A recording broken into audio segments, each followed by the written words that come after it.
Oke, saya izin share screen ya, Pak. Ayo, lanjut ini pemaparan LK2. Oke, seru. Padahal sudah di halaman 57. Oke, ada apa-apa. Kita mulai lagi. Oke. Assalamualaikum warahmatullahi wabarakatuh. Waalaikumsalam warahmatullahi wabarakatuh. Selamat siang menjelang sore, Bapak Ibu hebat. Saya akan mempresentasikan LK kedua berkaitan tentang lembar kerja asesmen mandiri kompetensi dari guru penggerak. Nah, di mana pada lembar kerja asesmen ini saya selaku guru penggerak diberikan kesempatan untuk mengisi kuesioner yang berisi tentang skala angka 1 sampai dengan 4, di mana kolom yang pertama itu berkaitan dengan angka 1, maknanya artinya praktek yang diharapkan atau praktek yang dilakukan dalam setiap poin itu belum dilakukan selama 3 bulan terakhir. Kemudian lagi ada di skala angka kedua, itu yang bermakna bahwa praktek yang dilaksanakan oleh guru penggerak yang terdapat dalam setiap poin itu sudah dilaksanakan setidaknya 1-2 kali dalam 3 bulan terakhir, atau dalam arti kata praktek itu sudah mulai dikerjakan.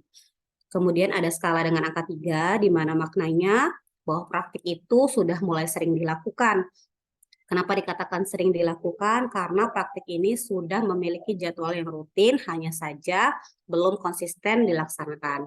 Kemudian ada skala dengan angka yang paling tinggi, yaitu keempat. Artinya praktik ini konsisten dilakukan karena sudah memiliki jadwal yang sudah ada. Jadi sudah dipraktekkan secara kontinu, terus-menerus. Adapun dalam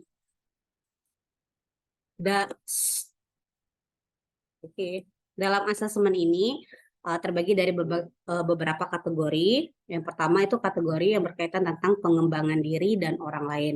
Pada kategori ini ada poin yang berkaitan tentang guru penggerak dapat menunjukkan praktik pengembangan diri berdasarkan kesadaran dan kemauan pribadi. Di sini ada 8 poin, di mana 8 poin ini rata-rata saya memilih angka skala 2, di mana angka skala 2 tadi bahwa praktik ini mulai saya kerjakan.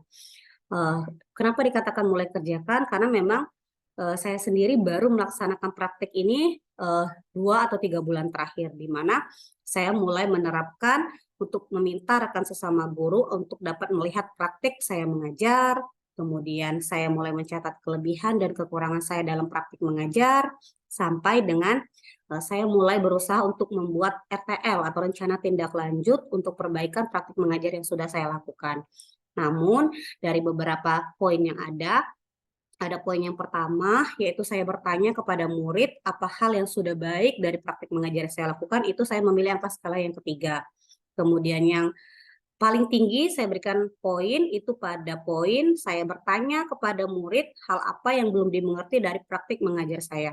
Nah, ini tentunya pasti Bapak Ibu sering terapkan dalam kegiatan pembelajaran, di mana ketika kita menjelaskan materi yang akan kita ajarkan, kita selalu bertanya kepada peserta didik, adakah yang tidak dipahami atau ada yang mau ditanyakan, pasti seperti itu. Makanya skala 4 saya pilih pada poin yang kedua.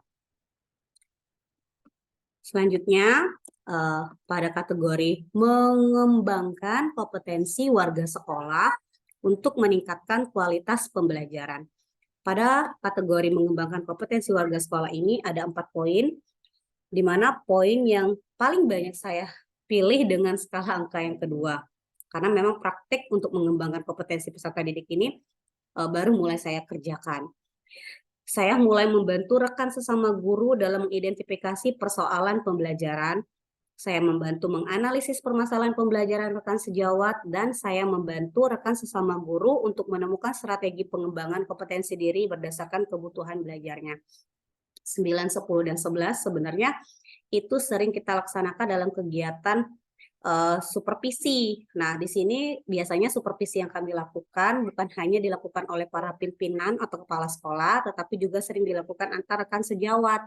Nah, maka secara tidak langsung memang poin nomor 2 itu kami pilih atau saya pilih karena memang baru beberapa bulan terakhir kami praktekkan di sekolah kami untuk melaksanakan kegiatan supervisi antar rekan sesama guru, seperti itu. Nah, di sini poin yang nomor 12, saya mengajak rekan sesama guru untuk mengikuti pelatihan atau program pengembangan diri dan lainnya. Itu sudah sering saya lakukan, tapi memang tidak secara konsisten. Jadi jika ada kegiatan pelatihan, ada kegiatan apa, termasuk salah satunya CGP, saya sering mengajak rekan-rekan yang ada di sekolah untuk bisa join berpartisipasi dalam kegiatan yang ada. Oke, selanjutnya untuk kategori berpartisipasi aktif dalam jejaring dan organisasi yang relevan dengan kepemimpinan sekolah untuk mengembangkan karir. Nah, untuk berkaitan tentang organisasi di sini, saya banyak memilih skala dengan angka 3, karena memang itu sering saya lakukan, tapi tidak secara konsisten. Seperti saya aktif berbagi praktik baik, saya aktif juga untuk mempelajari praktik baik dalam kepemimpinan, dan saya berinisiatif menghasilkan karya dari hasil kegiatan jejaringan dan organisasi. Biasanya kan Bapak Ibu sering mengikuti kegiatan pelatihan atau kegiatan yang berkaitan tentang hal-hal yang dapat mengupgrade pengetahuan dan kemampuan, yang akhirnya nanti kita praktekkan dalam proses pembelajaran di kelas. Nah, biasanya saya itu dari hasil praktek yang saya lakukan, saya buat dalam aksi nyata kayak sebuah video. Video tersebut akan saya share dalam YouTube milik pribadi saya, atau juga kalau ada kesempatan saya akan berbagi kepada teman-teman yang lainnya. Nah, itu biasanya saya praktikkan dalam poin nomor 13, di mana saya berpartisipasi secara rutin dalam kegiatan pengembangan diri, baik seperti dalam KKG, MGMP, atau gugus baik di dalam maupun di luar lingkungan sekolah. Kebetulan saya memang mengikuti MGMP mata pelajaran, dan ada lagi kegiatan MGMP rutin yang dilakukan di sekolah kami, yaitu MGMP Glatik namanya. MGMP ini rutin dilaksanakan setiap 1 minggu 1 kali, dilaksanakan setiap hari Rabu, di mana kegiatan tersebut kami lakukan untuk berbagi atau sharing berkaitan tentang permasalahan belajar, praktik baik, atau bahkan berbagi ilmu pengetahuan yang bisa di-share satu sama lain. Makanya di situ di poin 13 saya memilih skala yang paling tinggi karena memang secara konsisten sering saya lakukan seperti itu. Itu ada di poin 13. Kemudian lagi untuk poin selanjutnya berkaitan tentang menunjukkan kematangan spiritual, moral, emosi untuk berperilaku sesuai dengan kode etik. Di sini saya banyak menekan memilih skala yang tertinggi yang keempat, karena memang pada dasarnya kita sebagai seorang pendidik tentunya harus bisa memiliki kemampuan dalam mengelola rasa amarah gitu ya.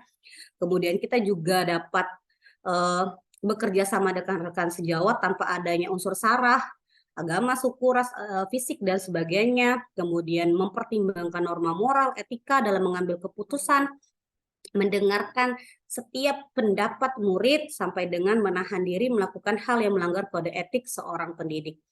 Hal yang simpel aja Bapak Ibu, kita tuh kalau dalam mendidik, mengajar peserta didik, kita usahakan untuk tidak menggunakan kata-kata yang bersifat sarkasme gitu ya, langsung to the point sama anaknya. Jadi lebih baik digunakan dengan istilah-istilah yang lebih baik saja. Jadi jangan langsung to the point bilang anaknya, kamu bodoh kayak gitu kan.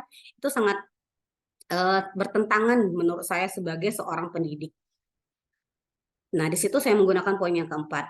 Adapun poin yang saya pilih skala 3, secara konsisten saya lakukan, belum konsisten saya lakukan, yaitu saya dapat mengelola stres ketika saya mengalami kesulitan atau kegagalan dalam praktik mengajar saya yang ingin saya lakukan. Ya, namanya manusia Bapak Ibu ya, pasti ada hilafnya. Saya belum terlalu bisa menguasai stres saya ketika salah satu tujuan atau kegiatan pembelajaran itu tidak sesuai dengan keinginan saya kayak gitu. Kemudian saya mendorong murid untuk memperbaiki kondisi dan belajar serta kesalahannya ketika dia melakukan pelanggaran. Di sini jujur saya sering meminta bantuan dari guru konseling apabila saya menemukan peserta didik yang memiliki kondisi bimbingan yang sangat khusus kayak gitu. Jadi saya belum secara konsisten bisa membimbing anak itu untuk merubah ke arah yang lebih baik. Selanjutnya ada kategori kepemimpinan pembelajaran, di mana kategori ini memiliki poin berkaitan tentang memimpin upaya pengembangan lingkungan belajar yang berpusat pada peserta didik. Di sini saya banyak memilih skala angka yang keempat karena memang pada kegiatan pembelajaran yang kita laksanakan memang secara tidak langsung semuanya itu berpusat pada peserta didik, di mana kita itu mulai menerapkan atau memberikan kesempatan kepada murid untuk beraktivitas secara mandiri dan berkelompok. Tentunya itu pasti sering kita terapkan, Bapak Ibu ya. Kemudian menyediakan waktu bagi murid-murid saya untuk berdiskusi dan berpendapat selama pembelajaran. Ya, saya pikir zaman sekarang nggak ada lagi guru yang tidak menerima pendapat peserta didik gitu ya, Pak ya. Semuanya pasti menginginkan peserta didiknya untuk open mind, untuk membuka wawasannya masing-masing. Selanjutnya, saya memberikan kesempatan kepada murid untuk memberikan saran dan kritik terkait praktik pembelajaran. Nah, inilah Bapak Ibu yang membedakan kita dengan guru era kolonial. Karena menurut saya guru yang era zaman now itu guru yang harus bisa menerima kritik peserta didik itu, ya, sekalipun memang kadang sakit banget. Bu, udah asik, Bu. Nah, itu udah biasa, ya, tapi jangan kita jadikan, iya, nah ini lihat ya nilainya kita kecilin, enggak. Tapi itu jadikan sebagai motivasi kita untuk bisa merubah proses pembelajaran kita ke arah yang lebih baik. Seperti itu. Nah, selanjutnya di sini skala saya saya 2 poin saya menggunakan skala 3, sering saya lakukan tapi tidak secara konsisten, yaitu saya memberikan pilihan kepada murid untuk mendemonstrasikan pemahamannya sesuai minat. Sesuai minat atau sering diistilahkan dengan berdiferensiasi Bapak Ibu ya. Nah, karena ini jarang saya terapkan karena memang sering ada beberapa kali saya terapkan tapi prospek atau hasilnya itu saya bingung, produknya itu intinya sama atau gimana, tapi yang saya harapkan ya sama-sama nilai dari anak-anak yang memiliki minat berbeda itu intinya memiliki nilai yang sama-sama maksimal kayak gitu. Tapi untuk penerapan saya belum konsisten melaksanakan gitu.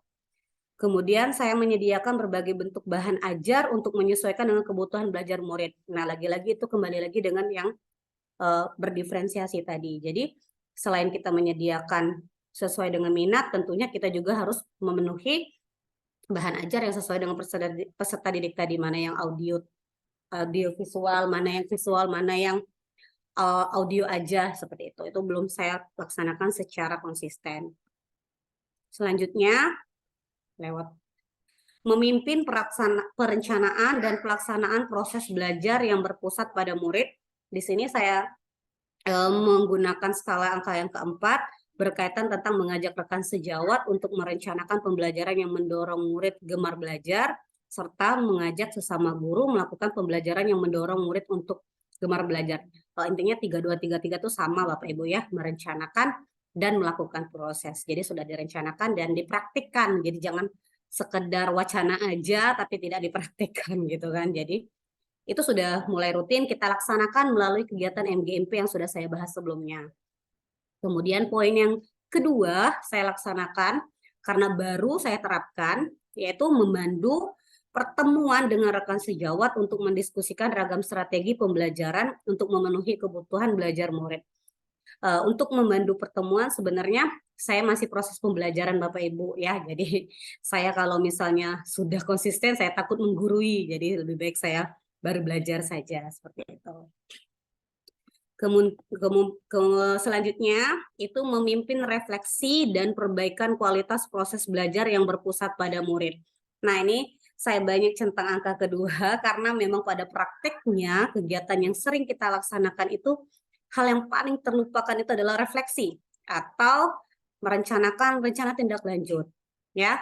Nah, tapi di sini saya berusaha untuk mulai melaksanakan kegiatan tersebut, tapi memang belum konsisten saya lakukan. Tapi itu sudah mulai saya laksanakan. Makanya di sini saya menggunakan skala dengan angka 2. Mulai dari mengobservasi proses mengajar, mengajak rekan sejawat melakukan refleksi, memandu rekan sesama guru, sampai dengan merencanakan tindak lanjut berdasarkan hasil analisis untuk meningkatkan pembelajaran. Semuanya itu baru mulai saya kerjakan. Selanjutnya, kategori kepemimpinan.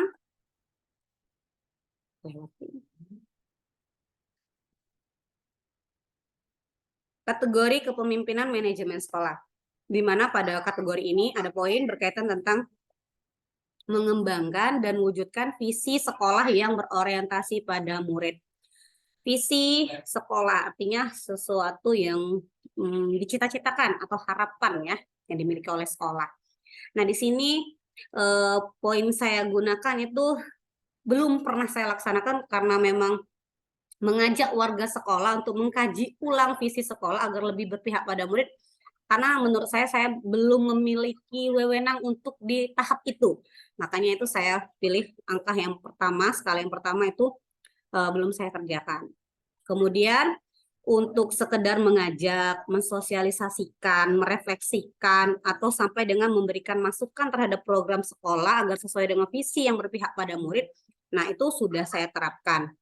Ketika pada proses pengembangan kurikulum, kebetulan saya diajak untuk melakukan revisi terhadap visi dan misi sekolah. Nah, di situ saya diberikan kesempatan untuk memberikan masukan, apa saja yang harus kita perbaiki, apa saja yang harus kita kembangkan kembali agar mencapai kemajuan untuk sekolah. Nah, itu baru saya mulai kerjakan. Makanya di sini saya menggunakan skala angka 2. Selanjutnya untuk poin memimpin dan mengelola program sekolah yang berdampak pada murid. Untuk kegiatan menyusun, merencanakan program pembelajaran, berkolaborasi dengan warga sekolah merancang, mengoptimalkan sumber daya yang ada sampai dengan melakukan pemantauan pelaksanaan program agar dapat mencapai tujuan yang berdampak pada murid. Sebenarnya ini bukan pada kegiatan intra atau kokurikuler atau ekstrakurikulernya. Sebenarnya 49, 50, 51, 52 ini saya lebih tekankan pada kegiatan proyek P5 yang dilaksanakan 2 tahun terakhir di sekolah kami.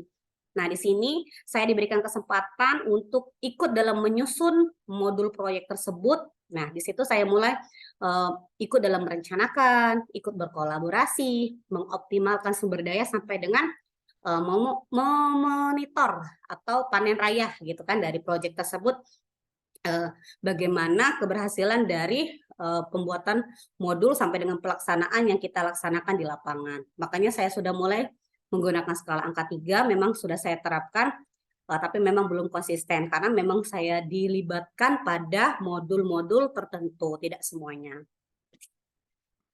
Selanjutnya, untuk kategori kepemimpinan pengembangan sekolah, memimpin program pengembangan sekolah untuk mengoptimalkan proses belajar murid dan mendukung kebutuhan masyarakat sekitar sekolah yang relevan. Di sini saya melakukan pemetaan kebutuhan belajar warga sekolah terkait pembelajaran itu memang tidak konsisten saya lakukan, tapi di sini saya pernah melakukan pemetaan kebutuhan belajar peserta didik yang hanya berkaitan pada satu rombel saja, di kelas 7 saja semua, seperti itu. Karena saya pernah ditugaskan untuk melakukan pemetaan terhadap kebutuhan belajar peserta didik yang ada di sekolah. Selanjutnya, saya memotivasi rekan guru dan tenaga kependidikan di sekolah untuk menumbuhkan budaya belajar yang berpihak pada murid. Ini sudah saya laksanakan, makanya saya pilih angka skala 3, walaupun tidak secara konsisten. Selanjutnya, saya menyusun prioritas dan merancang program sesuai visi, realistis, dan mengacu pada kebutuhan warga sekolah. Di sini 57 saya mengaitkan dengan kita menyusun perangkat pembelajaran, Bapak Ibu maksudnya ya, di mana perangkat pembelajaran yang kita susun itu sesuai dengan visi, misi, realistis, dan peta kebutuhan yang ada di sekolah. Itu sudah diterapkan. Kemudian melibatkan orang tua atau wali murid dalam pengembangan sekolah. Saya mengkomunikasikan pentingnya pengembangan sekolah untuk meningkatkan kualitas belajar murid kepada orang tua dengan berbagai cara atau media. Nah, kebetulan angka 58 ini saya laksanakan, saya pilih skala 3 karena memang saya selaku wali murid itu sering memanggil orang tua atau wali siswa untuk bisa hadir, di mana di situ saya berikan pengarahan atau hal-hal yang berkaitan tentang peningkatan kualitas belajar peserta didik tersebut. Selanjutnya, saya menyediakan kesempatan bagi orang tua murid untuk mengambil peran dalam pengembangan sekolah, mengkomunikasikan dampak hasil pengembangan sekolah pada peningkatan kualitas belajar murid kepada orang tua. Itu menurut saya sudah kita laksanakan sebagai seorang guru, apalagi kita ditugaskan dengan tugas tambahan sebagai wali murid, tentunya kita pasti akan mengkomunikasikan dampak hasil pembelajaran tersebut kepada orang tua masing-masing, terutama pada pada pembagian hasil belajar atau pembagian rapor. Tentunya secara tidak langsung kita sudah mengkomunikasikan itu. Oke, mungkin itu saja yang dapat saya sampaikan berkaitan tentang LK2, Lembar Kerja Asesmen Mandiri Kompetensi Guru Penggerak. Apabila ada kurang, saya minta maaf. Kalau ada yang ingin bertanya atau ingin menambahkan, saya persilakan. Assalamualaikum warahmatullahi wabarakatuh. Waalaikumsalam warahmatullahi wabarakatuh. Warahmatullahi wabarakatuh. Ya, akan tepuk tangan dulu untuk Ibu Novita Sahri yang memaparkan hasilnya. Alhamdulillah waktunya kalau di stopwatch saya 19.28. Alhamdulillah, tidak ulang Pak ya. Sudah tepat waktu. Stop share Pak ya. Ya, oke. Kita lanjut. Mungkin kayaknya Pak Rahman ini sudah siap. Sudah senyum-senyum dari tadi. Oke, Pak, siap Pak. Oke, kita lanjut ya. Ya. Lanjut. Share screen.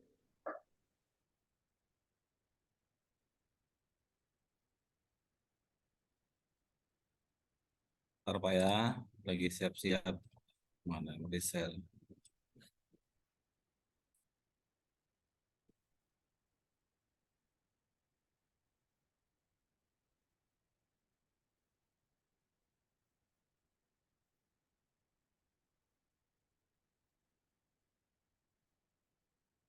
Oke, izin. Assalamualaikum warahmatullahi wabarakatuh.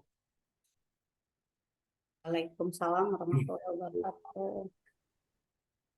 Oke, perkenalkan nama Rama Kartolo, asal sekolah SMK Negeri 2 Palembang. Di sini saya akan menjelaskan atau mempresentasikan daftar kompetensi guru penggerak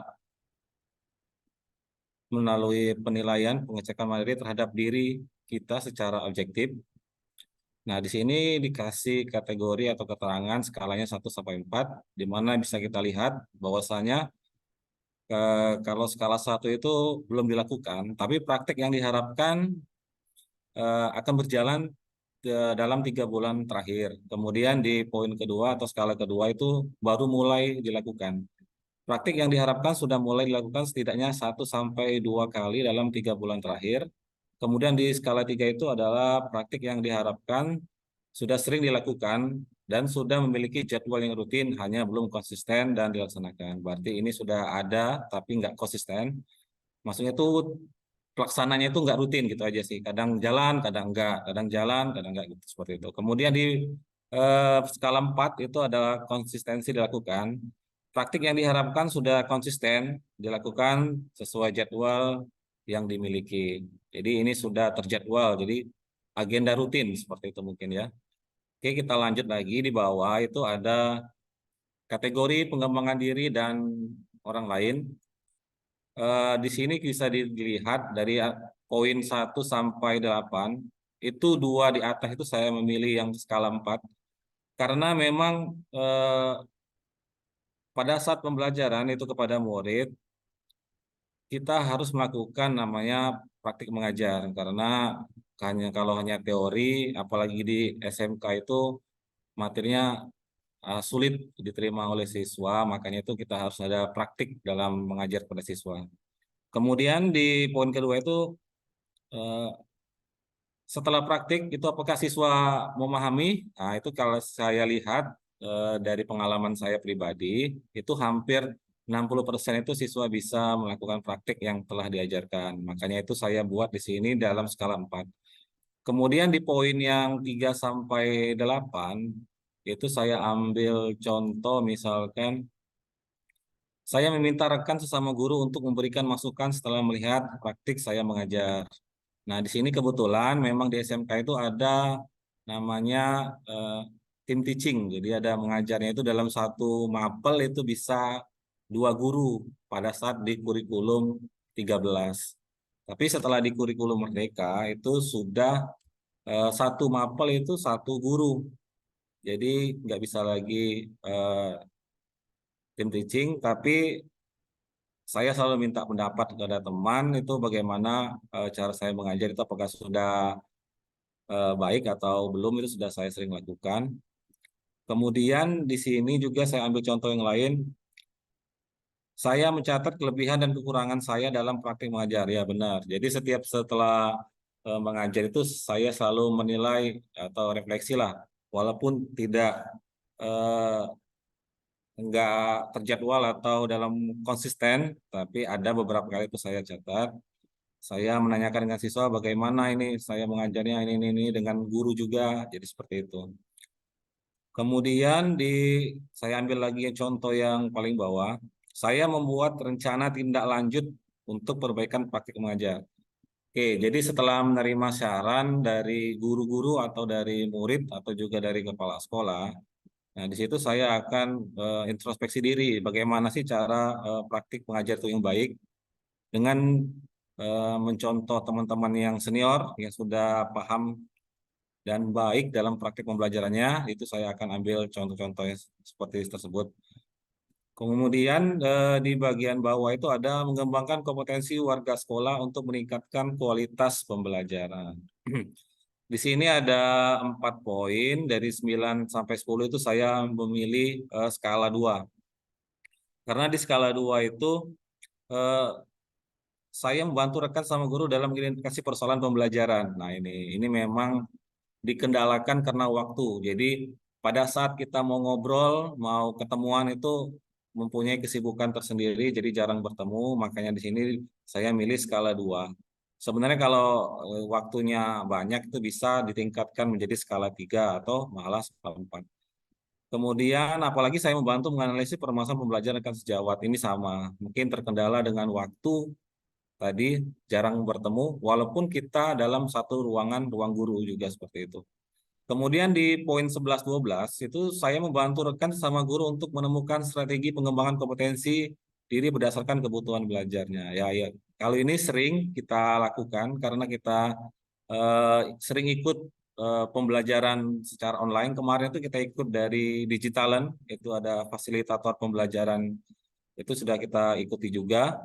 Kemudian juga ada Junior Network Academy, itu sudah kita ikut bareng-bareng. Jadi kalau untuk kompetensi, kita sudah sering ikut pembelajaran melalui webinar dan lain-lain. Kemudian saya mengajak rekan sama guru mengikuti pelatihan. Nah, ya ini juga sama. Jadi jika ada pelatihan-pelatihan, itu kita selalu saling berkoordinasi minimal lewat WA atau telepon. Kemudian di poin selanjutnya itu berpartisipasi aktif dalam jejaring dan organisasi yang relevan dengan kepemimpinan sekolah untuk mengembangkan karir ya. Jadi di poin 13-14 itu saya memilih MGMP. Memang saya kebetulan tergabung di MGMP Teknik Komputer Jaringan di Kota Palembang. Itu sering mengadakan apa namanya itu seperti Zoom juga, pertemuan membahas soal-soal tentang komputer jaringan. Jadi kita menyamakan persepsi di Kota Palembang, itu sudah ada. Salah satunya itu ada dari MGMP, dari CPKB juga sering. Kemudian saya aktif mengambil peran dalam organisasi dan komunitas. Nah, di sini juga aktif di sini itu berperan sebagai kayak memberi masukan, memberi saran saja sebenarnya, yang tidak terlalu aktif, tapi bisa dikategorikan skala 3. Kemudian di poin 15 sampai 18 itu saya memilih skala 2. Jadi saya ambil contoh misalkan nomor 17, saya aktif mempelajari praktik baik dan kepemimpinan dan atau pembelajaran dari sekolah lain untuk diterapkan di lingkungan sekolah saya. Ya, seperti ini. Jadi pernah di sekolah itu ada sejenis kayak best practice diadakan di sekolah luar, itu biasanya ada undangan ke sekolah, biasanya saya yang ke sana, kalau tidak ada kendala mungkin digantikan orang lain. Kadang juga pada saat sibuk juga itu nggak bisa dilaksanakan, tapi ada cuman beberapa kali, makanya di sini saya pilih di skala 2. Kemudian di selanjutnya itu menunjukkan kematangan spiritual, moral, dan emosi untuk berperilaku sesuai dengan kode etik. Nah, di sini sengaja saya centang skala 4, itu dari poin 19 sampai 25. Saya mampu mengelola stres ketika saya mengalami kesulitan atau kegagalan dalam praktik mengajar yang saya ingin lakukan. Kebetulan memang di sini dalam praktik itu kita selalu buat menyenangkan. Karena kalau belajar tidak menyenangkan itu akan susah. Makanya di sini ada sedikit game-game setiap pembelajaran, ada game-game berbasis kayak quizzes, kemudian eh, word wall dan lain-lain itu atau Kahoot. Nah, itu memecahkan keheningan dalam pembelajaran. Jadi pembelajaran itu seperti nggak stres belajarnya itu seperti itu. Jadi bisa dikategorikan skala 4. Kemudian saya ambil contoh lagi saya mempertimbangkan norma moral dan etika dalam mengambil keputusan di kelas atau sekolah. Nah, ini sama juga. Jika misalkan ada siswa yang mau beribadah, walaupun dia agamanya lain, silakan di jam-jam belajar tidak masalah.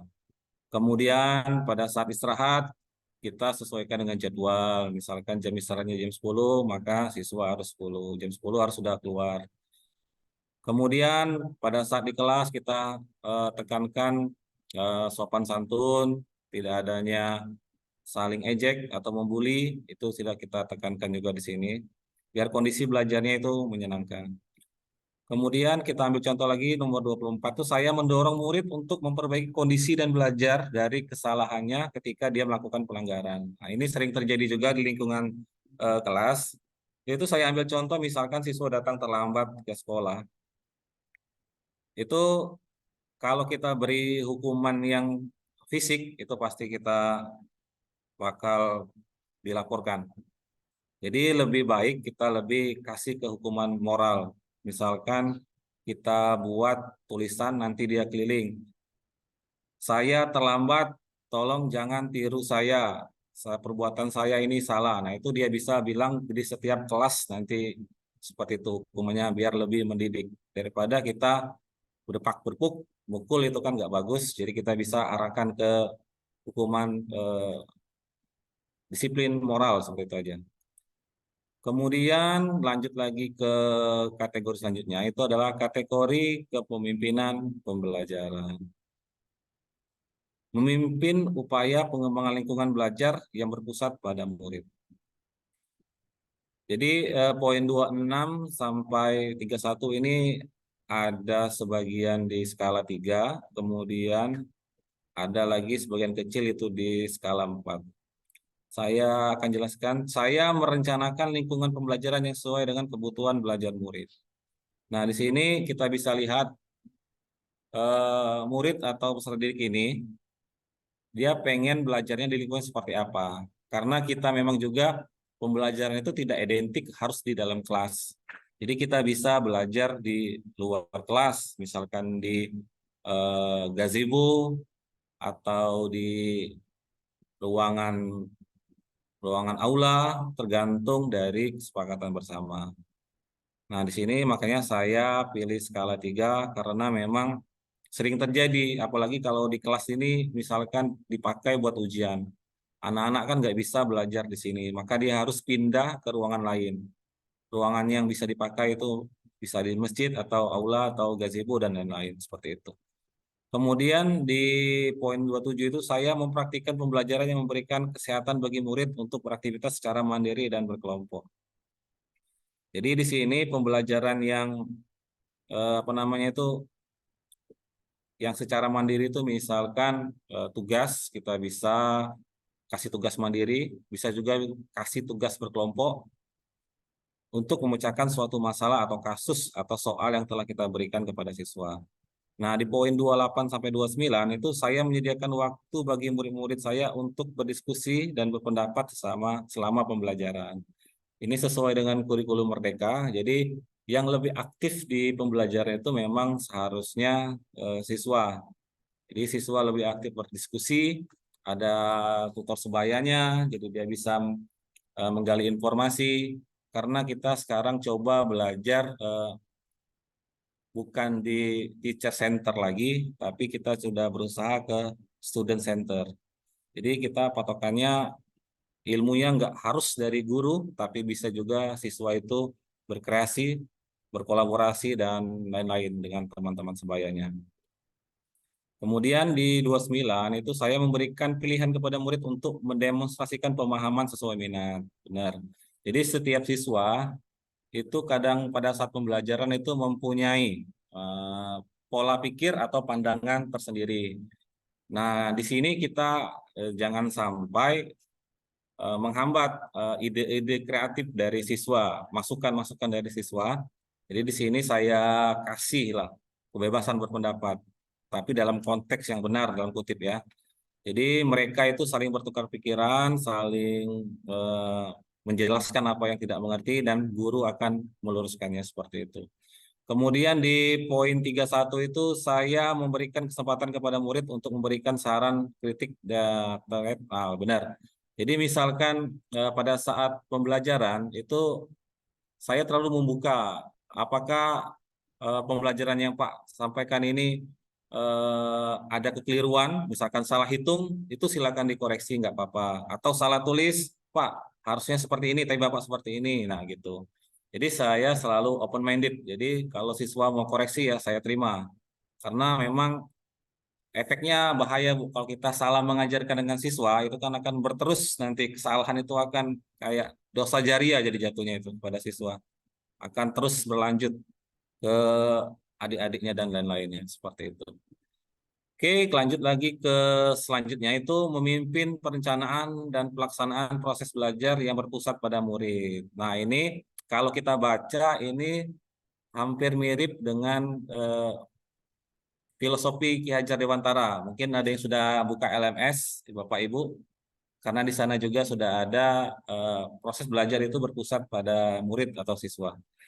Nah, di sini di poin 32 dan 34 itu saya mengajak rekan sejawat untuk merencanakan pembelajaran mendorong murid gemar belajar. Gemar belajar ini susah Bu diajak siswa nih. Tapi kalau gemar bermain itu senang pasti. Nah, kita harus merubah metodenya menjadi gemar belajar dan bermain seperti itu. Kemudian saya memandu pertemuan dengan rekan sejawat untuk mendiskusikan ragam strategi pembelajaran memenuhi kebutuhan belajar murid. Ya, ini saya kasih skala 3 juga. Kemudian di selanjutnya memimpin refleksi dan perbaikan kualitas proses belajar yang berpusat pada murid. Di poin 35 sampai 38 itu saya pilih ada yang skala 2 dan skala 3. Misalkan saya mengajak rekan sejawat untuk saling mengobservasi proses pembelajaran satu sama lain dan memberikan umpan balik. Nah, di sini juga sama setiap kita mengajar itu harusnya kita meminta saran. Kalau dulu tuh namanya kayak seperti di supervisi, Bu. Nah, seperti itu, supervisi juga bisa. Jadi setiap guru itu harusnya disupervisi oleh guru senior. Jadi kita bisa tahu nih di mana nih kekurangan kita mengajar. Nah, gitu seperti itu.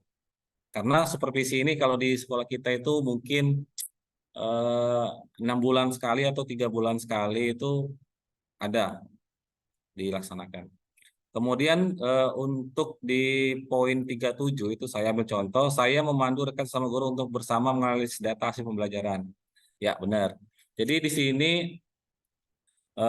kadang ini jarang dilakukan karena pertama, gurunya itu satu mapel satu orang. Jadi kita nggak bisa sama-sama menganalisis hasil pembelajaran pada siswa yang sama. Tetapi pada saat tim teaching itu bisa kita lakukan dengan sama-sama. Misalkan si A ini kalau diajar oleh guru ini nilainya sekian, tapi kalau di saya sekian gitu. Jadi kita bisa tarik kesimpulannya siswa ini bagaimana sih bagusnya nilainya. Nah, seperti itu. Kemudian di poin 38 saya dan rekan sama guru merencanakan tindak lanjut berdasarkan hasil analisis. Nah, seperti itu sama. Jadi misalkan sudah tahu nilainya ini 34 misalkan. Oke lah kita tambah pakai nilai ulangan harian, kedisiplinan, tugas, dan lain-lain supaya nilainya lebih naik. Oke, kita lanjut lagi. Melibatkan orang tua, murid sebagai pendamping dan sumber belajar di sekolah. Di sini saya pilih poin di nomor 2. Itu memang ini kegiatannya itu sebenarnya sih baru mau mulai dilaksanakan. Kemarin-kemarin itu kan terjadi COVID, jadi susah bertemu. Sekarang sudah mulai, orang tua sudah bisa dihubungi.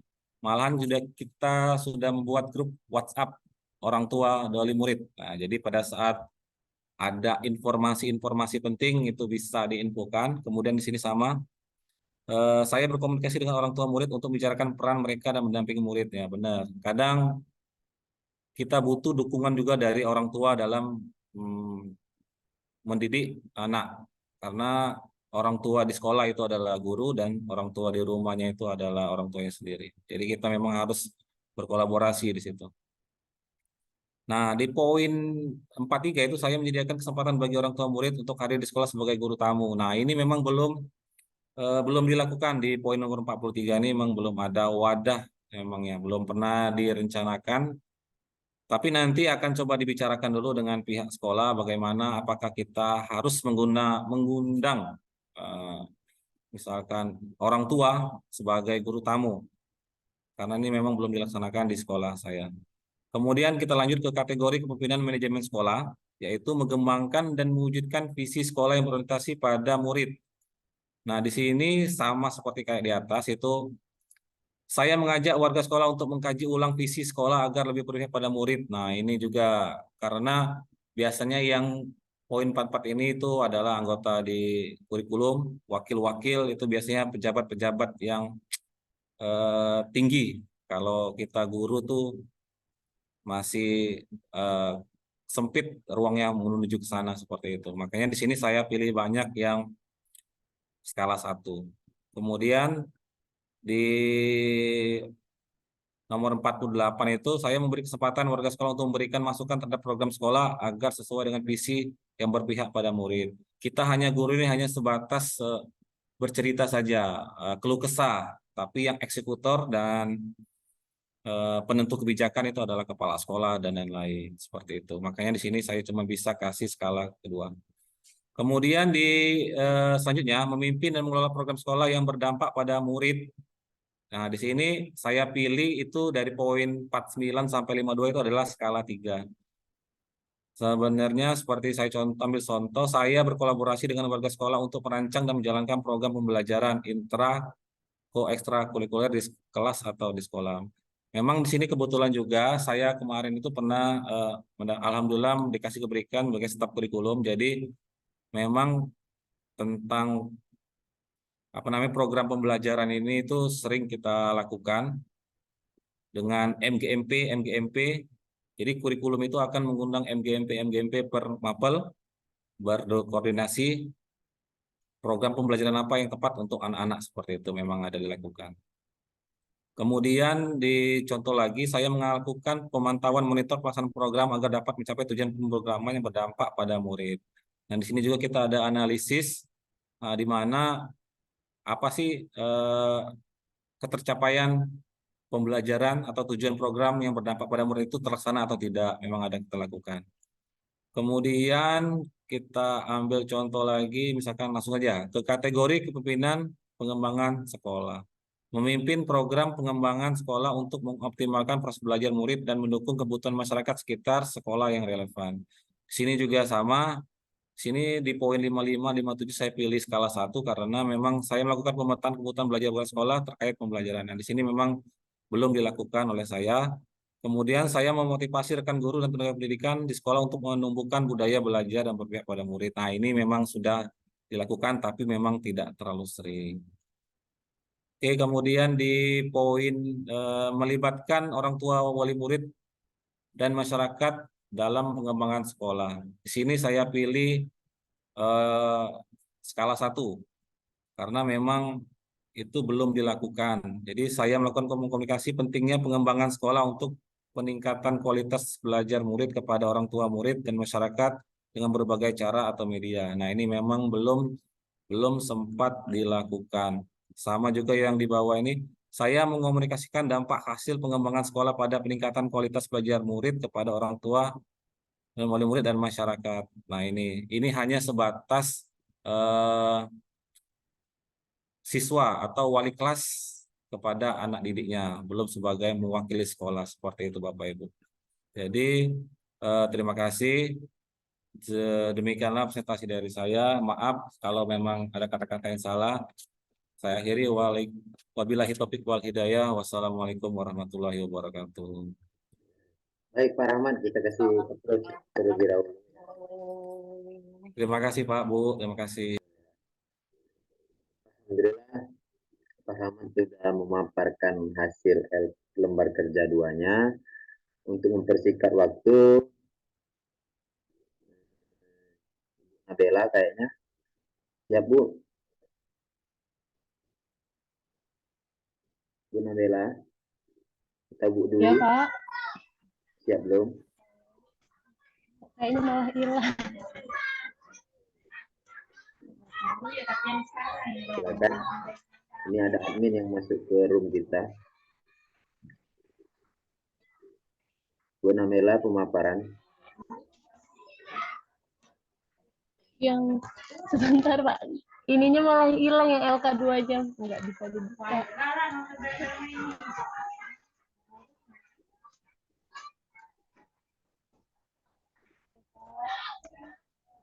Nggak bisa.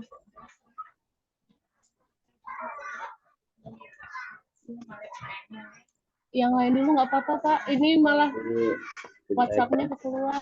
Sudah siap belum Bu Eva?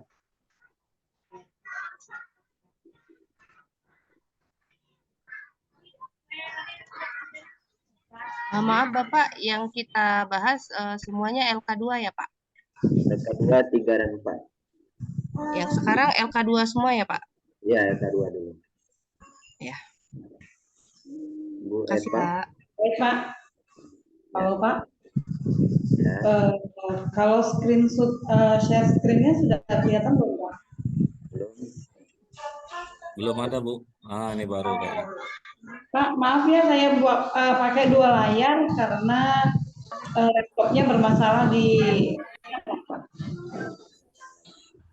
Bisa dibaca. bisa dibaca, Pak? Bisa kelihatan ya? Silakan Bu Eva. Pak, maaf kalau ada banyak iklannya, Pak. Baiklah, selamat sore rekan-rekan guru hebat semuanya. Apa kabarnya hari ini? Alhamdulillah, baik, Bu. Luar biasa ya. Baiklah, pada saat ini saya izinkan saya untuk mempresentasikan lembar asesmen mandiri kompetensi guru penggerak, di mana ada empat poin penilaian di sini. Yang pertama itu kategori pertama itu yang belum dilakukan. Yang kedua itu adalah setidaknya 1 sampai 2 kali dalam 3 bulan terakhir. Yang ketiga itu sering dilakukan, tapi belum konsisten. Yang keempat itu sudah konsisten dilakukan. Baiklah, saya akan mempresentasikan bahwa di nomor 1 dan 2 saya memilih poin yang keempat, yaitu saya bertanya kepada murid hal apa yang sudah baik dan dari praktik mengajar, dan bertanya pada murid apa yang belum mereka mengerti. Memang di sini setelah saya menjelaskan sesuatu pengajaran, saya langsung membuat forum bahwa di mana siswa tersebut yang mengerti dan tidak mengerti, dan saya ulangi sampai mereka mengerti. Dan hal tersebut sudah saya terapkan. Yang ketiga dan keempat, saya meminta rekan sesama guru untuk melihat praktik saya mengajar dan meminta untuk memberikan masukan. Hal ini saya lakukan, tapi belum terlalu maksimal saya lakukan karena ada beberapa guru yang kurang mempunyai waktu untuk dapat melihat praktik saya seperti itu kan. Ada jam-jam mereka tersendiri.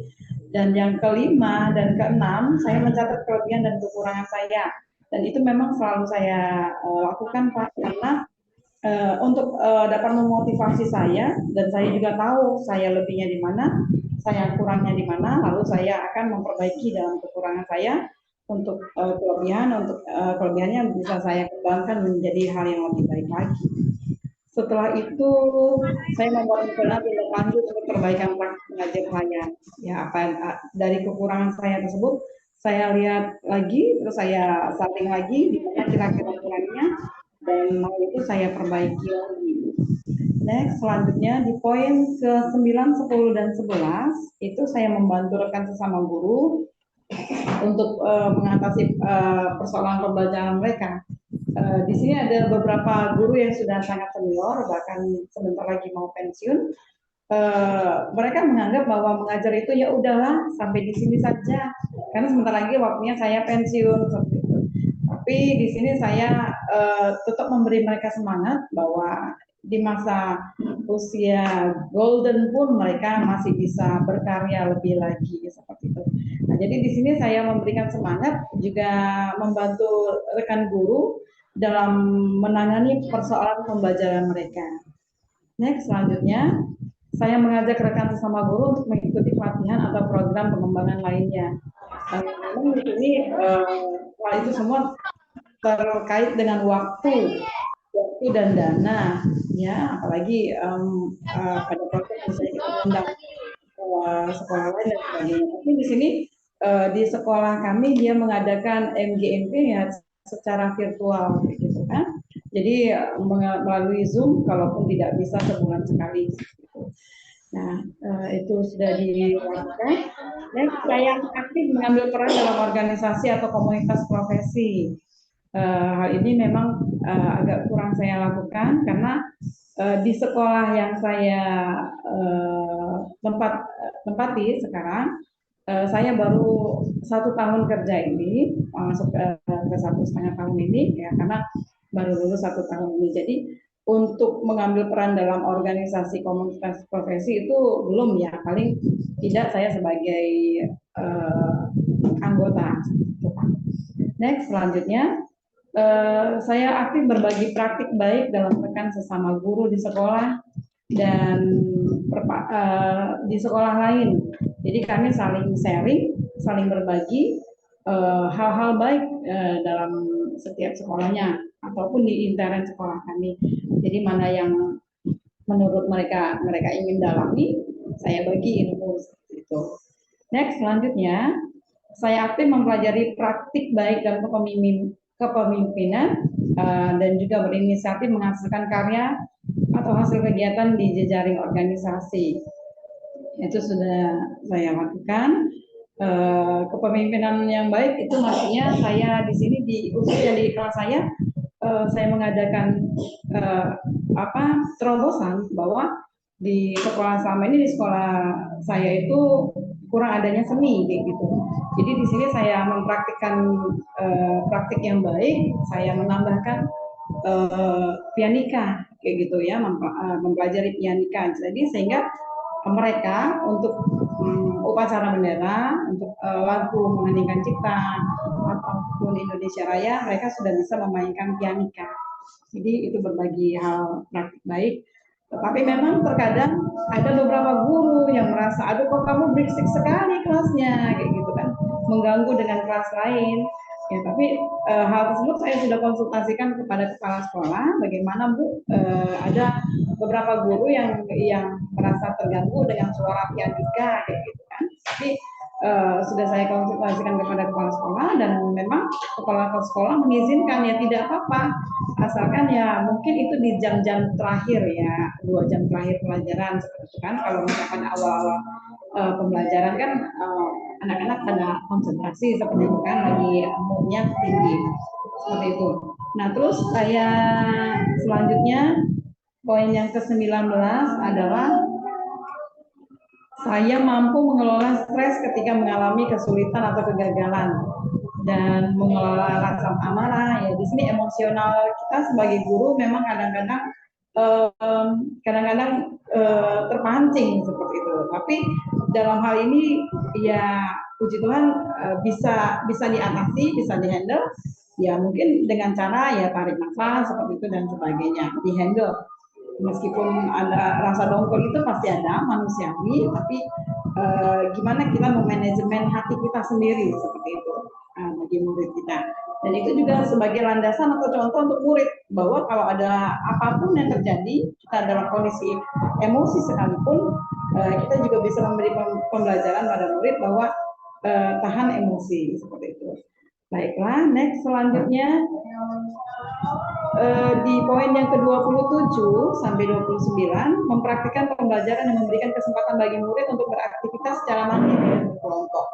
Nah, di sini saya juga sering menerapkan pembelajaran di luar ruangan, meskipun sekolah kami kebetulan saya mengampu di kelas 6 dan belum memakai kurikulum merdeka, masih kurikulum biasa, tapi saya sudah mempraktekkan sedikit demi sedikit kurikulum merdeka di kelas saya, yaitu saya mempraktikkan kesempatan untuk beraktivitas mandiri.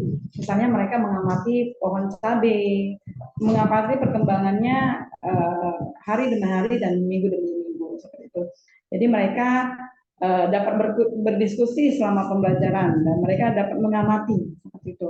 Next, selanjutnya saya menyediakan berbagai bentuk bahan ajar untuk menyesuaikan dengan kebutuhan belajar murid.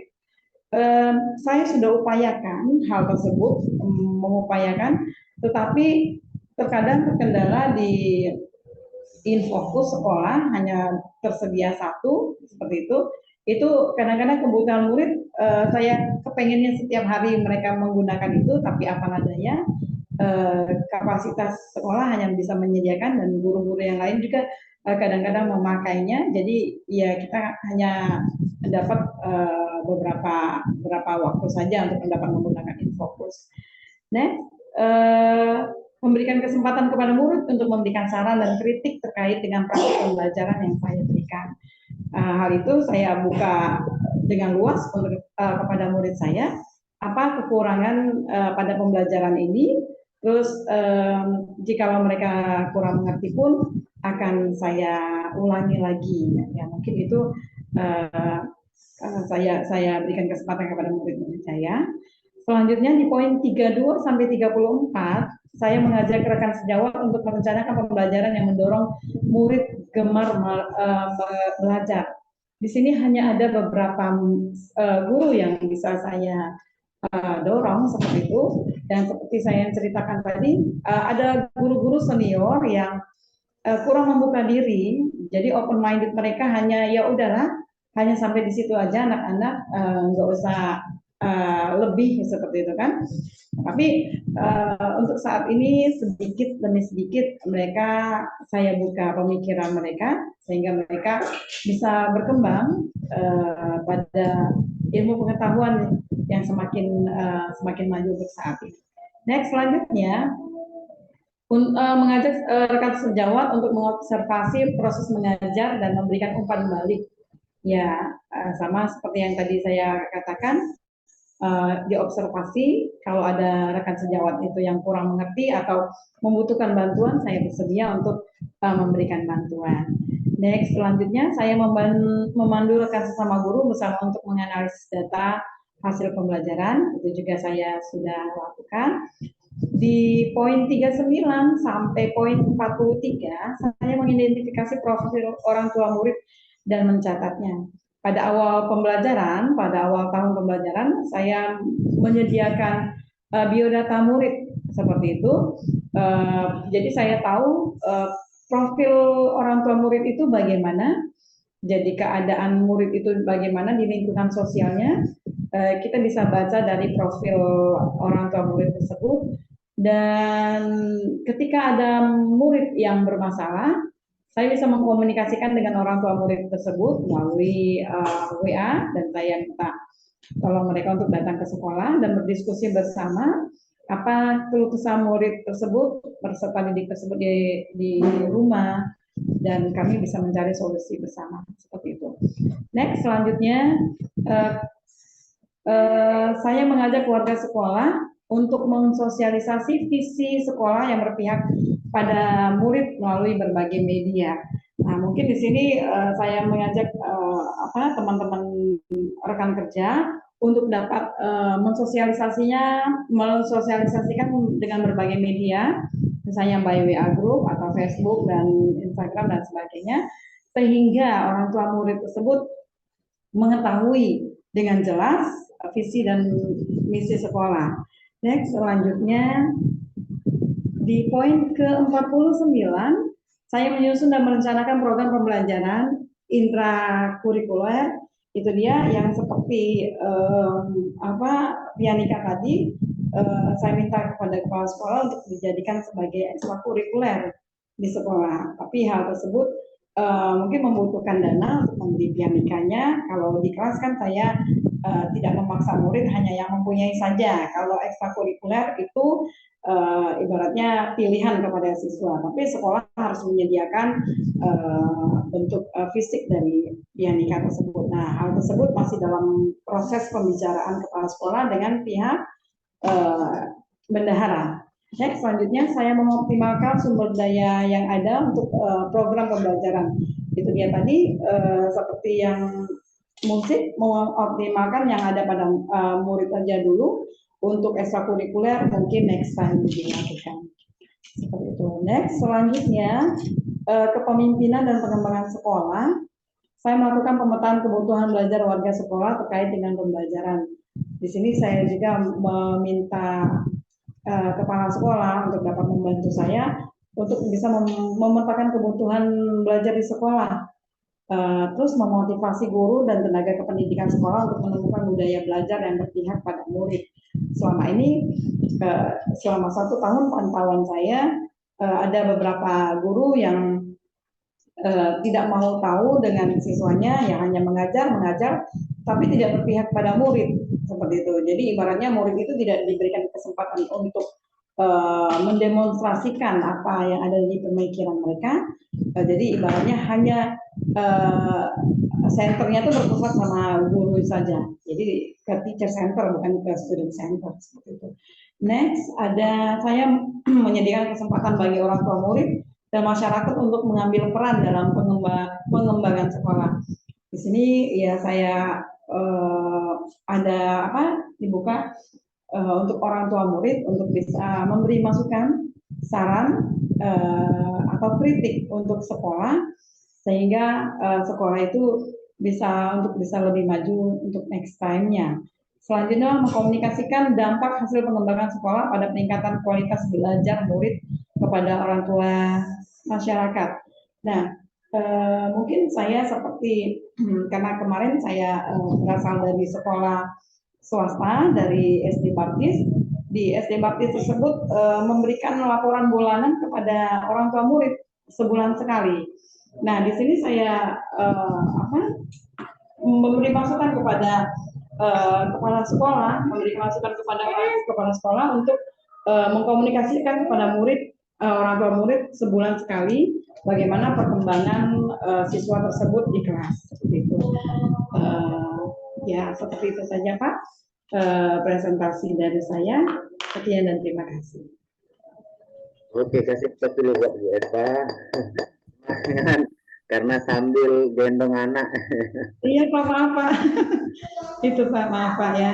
Masih semangat memaparkan, ya nggak apa-apa Bu. Ya. Iya, Walaupun ibu baru pindah ke sekolah itu harus memberikan suasana yang baru ya Bu ya. Silakan Iya. stop screen-nya, Bu. Kita mau lanjut Ibu Dwi. Iya, Pak. Baik, Pak. Silakan Bu Eva, stop screen.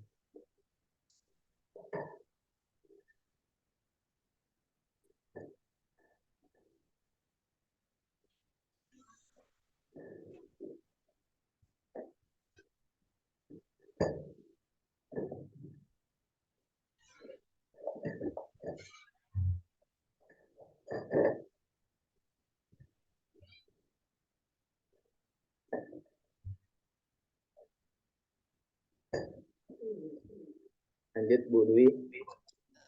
Iya, Pak. Silakan share screen-nya.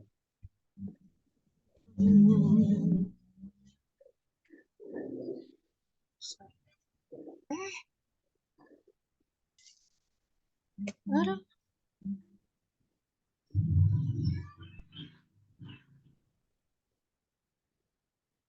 Ntar ya, Pak. Ah, Bu.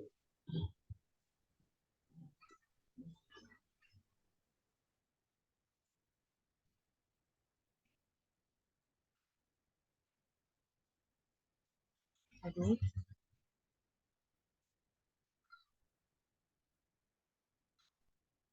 Baju kebuka Bu grupnya Bu. Aduh, gimana, Pak?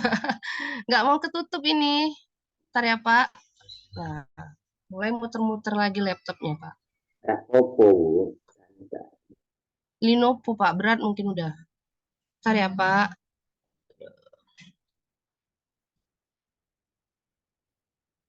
Ini.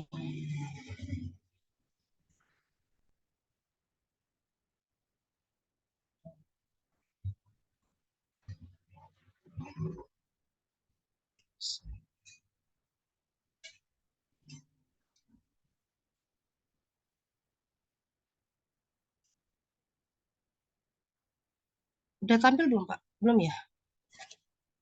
Belum, Bu, tampil. Masih muter kayaknya.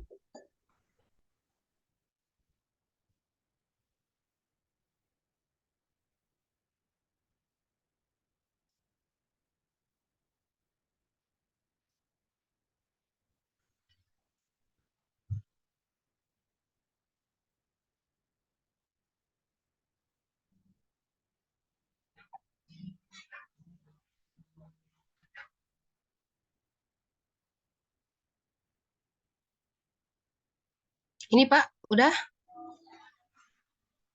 Udah, Bu, udah, Bu. Lanjut. Oke, Assalamualaikum warahmatullahi wabarakatuh. Waalaikumsalam warahmatullahi wabarakatuh. Eh, Perkenalkan, nama saya Dwi Anggraini, saya mengajar di SD 182. Selamat sore untuk rekan-rekan semuanya. Di sini saya akan memaparkan lembar asesmen mandiri kompetensi guru. Yang pertama, penilaian yang pertama adalah belum dilakukan di sini. Dalam 1 atau 3 bulan ini belum dilakukan. Yang kedua, sudah dilakukan dalam 1 atau 2 bulan ini. Dan yang ketiga, sering dilakukan itu udah sering dilakukan tapi tidak konsisten. Dan yang keempat adalah konsisten dilakukan, artinya hal ini terus dilakukan sesuai dengan jadwalnya. Nah, untuk yang pertama, menunjukkan praktek pengembangan diri berdasarkan kesadaran dan kemauan diri pribadi. Yang pertama adalah saya bertanya kepada murid hal apa yang sudah baik dari praktik mengajar, dan ini biasanya sudah saya terapkan kepada siswa, tapi memang belum konsisten karena tidak terjadwal, Pak, spontan saja. Jadi makanya saya ambil poin ketiga karena ini sifatnya spontan. Dan yang kedua, saya bertanya kepada murid hal apa yang belum dimengerti dalam praktik mengajar saya, dan ini sudah saya lakukan setiap kali habis pembelajaran atau setelah saya menyampaikan materi. Biasanya saya akan bertanya kepada siswa apakah mereka sudah memahami atau belum. Kalau mereka memang belum memahami, akan saya ulang kembali, dan kalau mereka sudah mengerti juga akan saya lakukan umpan balik lah, Pak, sama mereka kalau memang mereka benar-benar sudah mengerti. Dan yang ketiga, saya akan minta rekan sesama guru untuk melihat praktik saya mengajar. Nah, hal ini jarang dilakukan karena dalam 3 bulan ini memang karena kelas kita ini paralel ya, Pak. Jadi kadang teman-teman itu sudah menunggu untuk masuk ke kelas. Jadi untuk kesempatan kita saling melihat praktek, meminta praktek itu agak susah, Pak, untuk sekarang ini. Selanjutnya,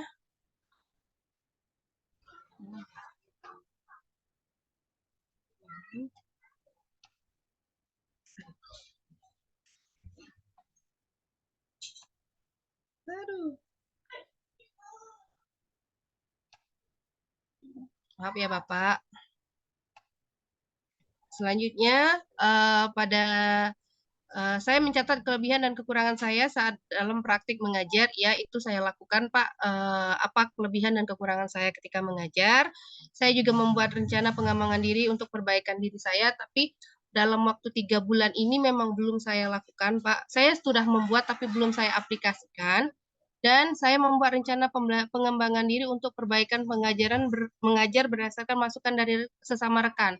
Nah, karena rekan saya ini juga belum melakukan masukan, jadi saya belum melaksanakan dalam 3 bulan ini, Pak. Dalam 3 bulan ini saja.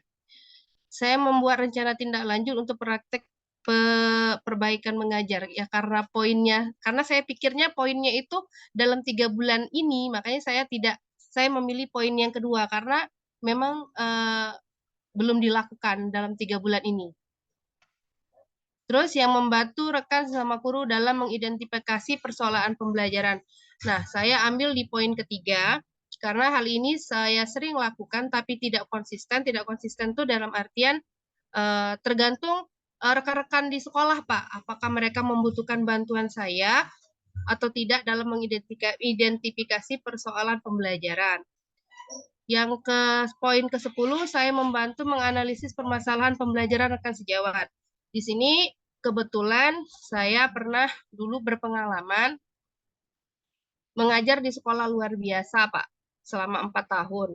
Jadi beberapa rekan itu kalau ada hambatan untuk anak-anak yang bisa dikatakan berkebutuhan khusus dan mereka tuh sudah tidak bisa menangani dan kondisi kelas juga tidak kondusif, biasanya mereka akan meminta bantuan saya untuk menganalisis apa sih yang harus dilakukan kepada anak ini. Contoh misal ada siswa yang setiap hari kerjanya hanya menangis, tidak mau masuk kelas, harus ditunggu ibunya setiap hari, atau juga ada anak dengan yang ya mungkin bagi beberapa orang guru awam, mereka kan tidak mengerti Pak, apakah anak ini menyandang disabilitas tertentu. Ya kalau fisik mungkin guru-guru rekan-rekan guru itu mudah untuk membedakan. Tapi kalau untuk yang kategori kayak hambatannya autis atau lambat belajar kan agak susah Pak dilihat secara fisik. Jadi rekan-rekan itu suka meminta bantuan saya. Terus yang poin ke-11, saya membantu rekan sesama guru untuk menemukan strategi pengembangan kompetensi diri berdasarkan kebutuhan belajarnya. Nah, ini juga masih menyangkut tentang anak berkebutuhan khusus, Pak. Jadi ketika teman saya meminta, bagaimana sih cara mereka untuk menangani atau memberikan pembelajaran yang cocok untuk anak-anak yang seperti itu, biasanya mereka akan sharing atau kami akan berkolaborasi lah Pak di kelasnya. Dan tentu saja ini sudah seizin kepala sekolah ya Pak. Yang nomor poin ke-12, saya mengajak rekan guru sesama guru untuk mengikuti pelatihan atau program pengembangan diri lainnya. Ya, tentu saja saya sering mengajak rekan-rekan guru untuk ikut pelatihan. Contohnya misal Canva, Pak. Di sekolah saya itu saya pertama kali yang menggunakan aplikasi Canva, jadi ketika perangkat pembelajaran, baik itu jadwal pelajaran atau apapun, saya menggunakan aplikasi Canva. Jadi beberapa teman itu kalau melihat mereka tertarik. Jadi kalau mereka mau, oke, kita belajar bareng gitu bikinnya. Menggunakan aplikasi Canva itu, Pak. Terus poin partisipasi aktif dalam jejaring dan organisasi yang relevan dengan kepemimpinan sekolah untuk mengembangkan karir. Nah, di sini Pak, saya banyak poin yang pertama, karena sebelumnya memang komunitas KKG di lingkungan kami, di kecamatan kami, bisa dikatakan belum berjalan, Pak. Yang pertama karena baru dibentuk, ketika baru dibentuk, ketua KKG kami pun meninggal dunia. Jadi kami kehilangan induk kembali, Pak. Jadi karena itu kegiatan KKG kami bisa dikatakan belum berjalan untuk saat ini. Karena masih membuat susunan struktur lagi, Pak. Karena itu saya banyak di sini poinnya 1. Menunjukkan kematangan spiritual, moral, dan emosi untuk berperilaku sesuai dengan kode etik. Saya mampu mengelola stres ketika saya mengalami kesulitan atau kegagalan dalam praktik mengajar yang saya ingin lakukan. Ya, sebenarnya stres itu kan dari diri kita, Pak. Bagaimana kita menyikapinya? Ya, mungkin cara mengantisipasi stres itu sendiri, apakah dengan cara kita mendengarkan musik atau apapun, itu bisa menanggulangi stres, karena kita sendiri yang mengontrol diri kita. Yang poin ke-20, saya mampu mengelola rasa marah saat murid saya menunjukkan perilaku yang tidak diharapkan. Di sini saya tidak mengambil poin ke-4, Pak, karena terkadang sebagai seorang guru saya sudah mencoba menahan emosi, tetapi kita akhirnya menarik napas panjang, Pak. Narik napas panjang bukan berarti saya memukul, saya marah, tidak, Pak. Saya hanya menarik napas panjang, ya kayak gitulah, Pak. Jadi saya merasa untuk poin 4 saya belum. Jadi saya masih di tahap 3 saja, Pak. Yang ke-21, saya bekerja sama dengan baik dengan rekan sejawat tanpa melihat agama, suku, status, dan bentuk fisiknya. Ya, kita kan menganut Bhinneka Tunggal Ika lah, Pak. Juga kita sebagai manusia yang beriman, juga kita tidak bisa membeda-bedakan orang. Jadi saya bekerja dengan siapapun, tidak memandang suku, status, dan bentuk fisiknya. Yang keempat, saya mempertimbangkan norma moral dan etika dalam mengambil keputusan di kelas atau di sekolah. Ya, itu tentu saja sebagai guru kita sudah harus meninggikan atau memilih moral dan etika itu penting Pak di dalam kelas. Karena itu saya sering dilakukan atau memang sudah konsisten saya lakukan hal ini di kelas. Saya mendengarkan setiap pendapat murid saya dan meresponnya dengan sungguh-sungguh. Kebetulan saya sekarang mengampu kelas 5, Pak, tapi anak kelas 5 ini kan mereka itu dari kelas 1, kelas 2, kelas 3 itu bisa dikatakan alumni COVID ya, Pak. Jadi mereka tuh masih kayak tingkah anak-anak kelas 1 benar, Pak. Jadi ketika mereka menyampaikan aspirasinya atau mereka menyampaikan pendapatnya, saya akan meresponnya dengan sungguh-sungguh. Walaupun itu hal-hal kecil misalnya akan saya respon. Makanya saya lakukan secara konsisten kepada mereka. Mendorong murid untuk memperbaiki kondisi dan belajar dari kesalahannya ketika ia melakukan pelanggaran. Ya, saya selalu memberikan support positif kepada siswa. Ketika dia salah, dia akan saya ingatkan kalau dia salah, tapi tidak akan saya judge kalau dia itu tidak akan berubah. Hal ini konsisten saya lakukan kepada siswa-siswa yang di kelas kita otomatis banyak sekali siswa yang membuat masalah Pak di kelas. Yang ke-25, saya menahan diri dari melakukan hal yang melanggar kode etik seorang pendidik.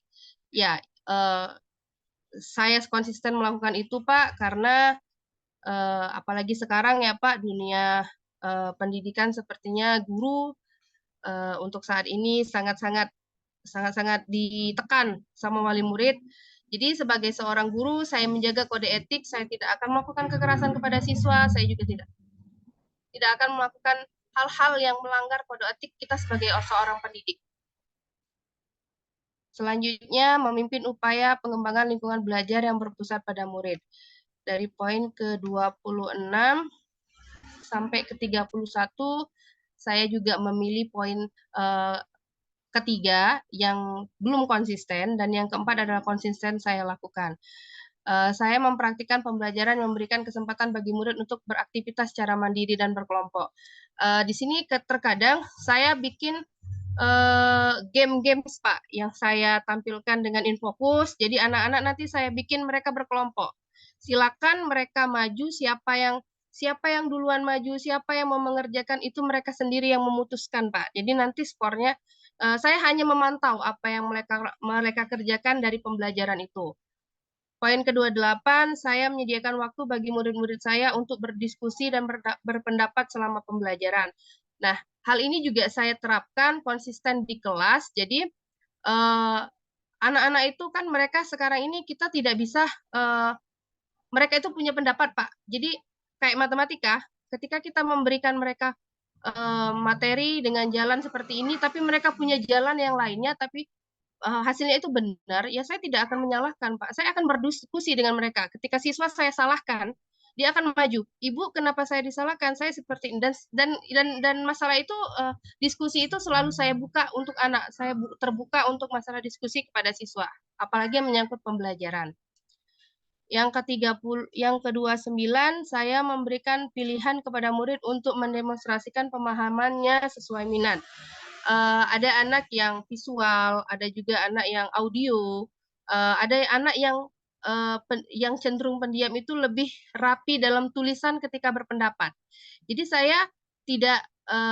saya mengembangkan minat mereka masing-masing, Pak. Ketika saya ingin bertanya pemahaman materi, mereka bisa ada yang ibu saya mau secara audio, ibu maksudnya secara lisan, ibu saya mau tertulis saja, saya tidak akan menolak Pak, karena silakan mereka mengembangkan minatnya seperti apa ketika mereka menyampaikan sesuatu itu pakai cara yang seperti apa sesuai dengan minat mereka. 30, saya menyediakan berbagai bentuk bahan ajar untuk menyesuaikan dengan kebutuhan belajar murid. Saya menggunakan untuk beberapa materi, saya konsisten menggunakan Infokus, Pak. Seperti ketika saya mengajarkan tentang peredaran darah, tentang sistem pencernaan, siswa itu akan lebih cepat menangkap kalau saya menggunakan bentuk-bentuk bahan ajar yang seperti itu ketimbang saya hanya diskusi atau saya hanya bercerita tanpa mereka melihat bentuk. Oh, ini loh bentuk usus. Jadi saya sering menggunakan bahan-bahan ajar yang sesuai dengan kebutuhan belajar anak. Yang ke-31, saya memberikan kesempatan kepada murid untuk memberikan saran dan kritik terkait praktik pembelajaran.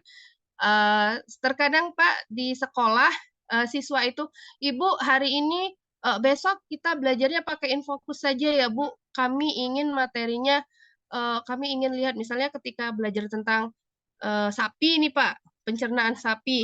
Mereka ingin lihat bentuk pencernaan sapi itu seperti apa, yang katanya sapi mengunyah 2 kali itu maksudnya apa. Mereka ingin bentuk dalam video. Oke, saya terima kritiknya, misalnya oke Nak, kita pakai itu, tapi misalnya kalau tidak seperti kata Bu Eva tadi, kalau alatnya tidak ada, ya kita tidak bisa menggunakan. Tapi alhamdulillah untuk di sekolah kami, setiap kelas sudah punya layarnya Pak, dan kalau untuk alatnya kita tidak hanya satu, jadi bisa dipakai oleh semua guru di sekolah. Memimpin perencanaan dan pelaksanaan proses belajar yang berpusat pada murid. Di sini saya memilih poin 3 dan 2. Saya mengajak rekan untuk pembelajaran yang mendorong murid gemar belajar, yaitu tadi Pak, saya mengajak teman itu menggunakan aplikasi kayak Squeezy, Kahoot, Wordwall untuk belajar itu tidak hanya sebatas menulis, menghafal gitu Pak. Jadi saya lebih menyarankan kepada teman-teman menggunakan aplikasi-aplikasi yang menarik, yang anak tuh pasti senang Pak melakukannya di kelas. Bahkan tidak terasa waktu itu pasti habis dan mereka senang. Terus selanjutnya memimpin refleksi dan perbaikan kualitas proses belajar mengajar dan berusaha pada murid. Nah, di sini juga saya banyak memilih poin 1, Pak. Karena seperti yang saya katakan tadi, karena kelas kami ini langsung, misalnya kelas 3, 4, kita itu nggak menunggu waktu jam 1, karena setelah pulang langsung diganti. Jadi untuk berkolaborasi sama teman-teman sejawat itu belum bisa dilakukan dalam waktu 3 bulan ini, Pak. Makanya saya memilih poin 1. Selanjutnya, melibatkan orang tua murid sebagai pendamping dari sumber belajar di sekolah. Saya mengidentifikasi, nah di sini hampir saya memilih poin 4, karena memang saya lakukan, Pak. Saya intens berkomunikasi dengan wali murid via WA, apalagi untuk anak-anak yang perlu bimbingan khusus, saya panggil Pak ke sekolah, dan alhamdulillahnya wali-wali murid itu mereka itu punya hubungan yang baik. Jadi mereka ketika dipanggil, mereka mau, dan kita mencari solusi. Bukan berarti saya menyalahkan orang tua ataupun sebaliknya, tapi kita di sini bekerja sama mencari solusi bagaimana mengatasi hambatan yang dihadapi siswa. Itu sudah konsisten saya lakukan kepada siswa.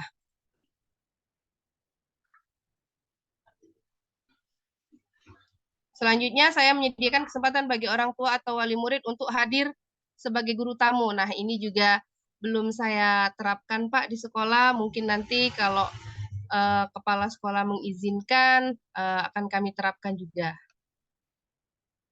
Terus poin 44 sampai 48, saya memilih poin 1, belum dilakukan dalam waktu 3 bulan ini, karena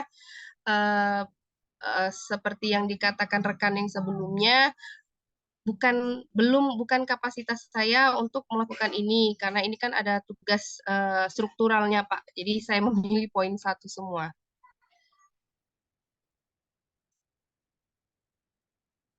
Di sini saya menyusun untuk memimpin dan mengelola program sekolah yang berdampak pada murid. Saya memilih poin 1, 3, dan 2. Untuk poin 1, saya merencanakan program pembelajaran di kelas atau sekolah sesuai dengan visi sekolah dan berkebutuhan murid.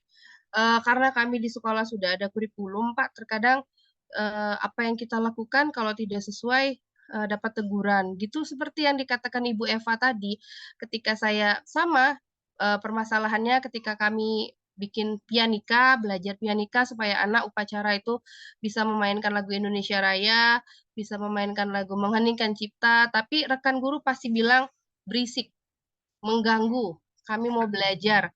Bahkan siswa dimarahi kalau mereka belajar pianika. Jadi kayaknya untuk menyusun ini ya saya menyerahkan kepada pihak sekolah saja, Pak. Makanya saya pilih poin 1. Saya mengoptimalkan sumber daya yang ada untuk menjalankan program pembelajaran yang berdampak pada murid. Ya seperti lingkungan sekolah, tumbuhan yang ada di sekolah, semuanya saya manfaatkan ketika proses pembelajaran. Apapun yang ada di lingkungan sekolah, saya memanfaatkan sesuai dengan materi yang akan saya ajar.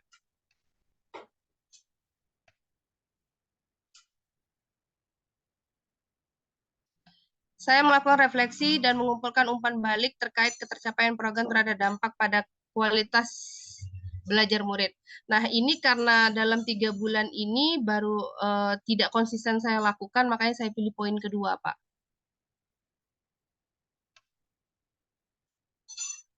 Memimpin program pengembangan sekolah untuk mengoptimalkan proses belajar murid dan mendukung kebutuhan masyarakat sekitar sekolah yang relevan. Saya melakukan pemetaan kebutuhan belajar warga sekolah terkait pembelajaran. Nah, ini juga kami sudah ada kurikulum yang sudah memetakan, Pak. Jadi kami hanya mengikuti. Saya memotivasi rekan guru dan tenaga pendidikan di sekolah untuk menumbuhkan budaya belajar yang berpihak pada murid. Ini juga saya terapkan tapi tidak konsisten karena ya guru-guru, kalau guru-guru yang sudah lebih senior, mereka itu punya pandangan berbeda, Pak, punya pandangannya sendiri, dan biasanya kalau yang senior ini kalau kita kasih masukan malah tersinggung, Pak. Malah kita dianggap tidak sopan gitu loh, Pak. Pengalaman kita tidak lebih banyak gitu loh, Pak.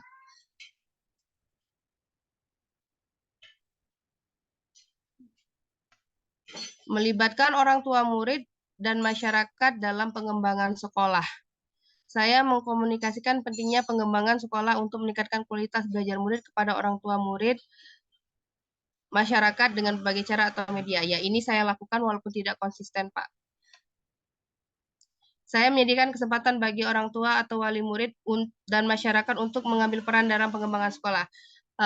Ini ketika kita ada kegiatan misalnya Ramadan, Pak, kami membolehkan wali murid misalnya untuk ikut serta dalam kegiatan-kegiatan yang di sekolah, atau mereka punya ide lain, kami persilakan, Pak. Saya mengkomunikasikan dampak hasil pengembangan sekolah dan peningkatan kualitas belajar murid kepada orang tua atau wali murid dan masyarakat.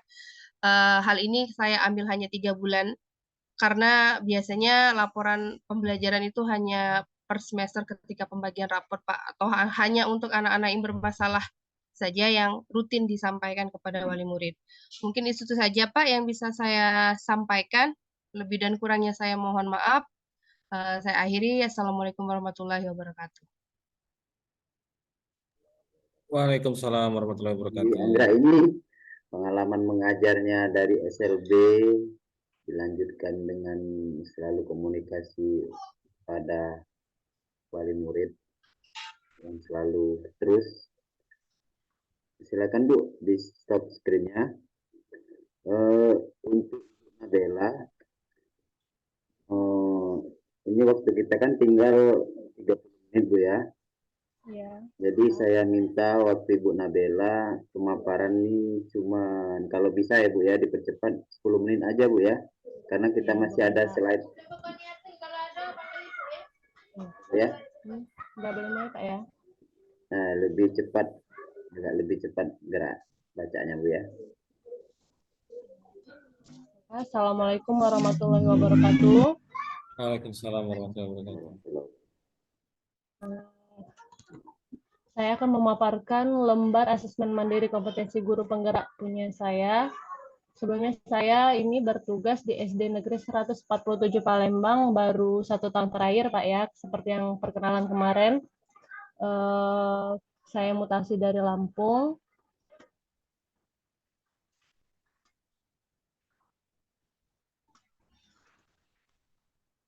Di sini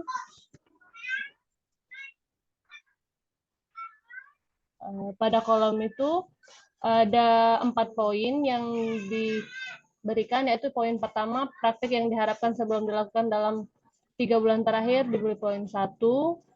Untuk praktik yang diharapkan sudah mulai dilakukan setidaknya 1 sampai 2 kali dalam 3 bulan terakhir itu diberi poin 2, dan praktik yang diharapkan sudah sering dilakukan dan sudah memiliki jadwal yang rutin hanya belum konsisten dilaksanakan diberi poin 3, dan yang konsisten atau sudah rutin dilaksanakan itu mempunyai poin 4. Jadi poin kategori pertama yaitu pengembangan diri dan orang lain.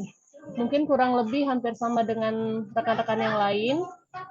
Jadi saya bertanya kepada murid apa yang sudah baik dari praktik mengajar, mungkin tidak selalu ya Pak ya, tapi pasti dipertanyakan. Dan poin nomor 2 itu saya bertanya kepada murid hal apa yang belum dimengerti dari praktik mengajar saya. Ini sudah pasti dilaksanakan setiap kali habis pembelajaran Pak. Setiap habis belajar pasti kita akan bertanya, dari pelajaran yang tadi sudah ada yang ingin ditanyakan nggak nak? Ada yang kurang dipahami belum? Gitu ya Pak. Terus untuk saya meminta rekan sesama guru untuk memberikan masukan setelah melihat praktik saya mengajar. Mungkin di sini untuk akhir-akhir ini karena ada rekan untuk sharing ya Pak, mungkin memang rutin karena mungkin kelas yang saya ampu juga siswanya agak luar biasa, jadi saya meminta masukan-masukan kepada rekan-rekan guru saya di sekolah. Kira-kira ini gimana nih? Kayaknya anak ini agak kesulitan seperti ini. Terus apa cara saya yang kurang seperti itu? Lebih tepatnya sharing, Pak. Poin berikutnya, pengembangan kompetensi warga sekolah untuk meningkatkan kualitas pembelajaran. Ini saya lebih ke memberi poin 3 ke 4 nomor soal itu, karena memang membantu rekan sesama guru dalam mengidentifikasi persoalan pembelajaran. Mungkin karena kita kan, kalau saya kan dapat shift siang Pak ya, jadi jam 10 atau jam 11 sudah harus sampai di sekolah, jadi masih ada waktu untuk sharing sama teman-teman yang sesama ngajar jam siang. Jadi ya lebih banyak sharing sebenarnya Pak, kalau untuk persoalan pembelajaran di kelas.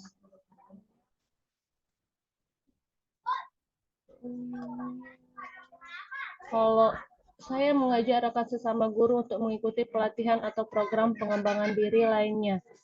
Ini mungkin kembali ke pribadi masing-masing, mungkin sekedar memberitahu, ini ada pelatihan ini, mau ikut enggak?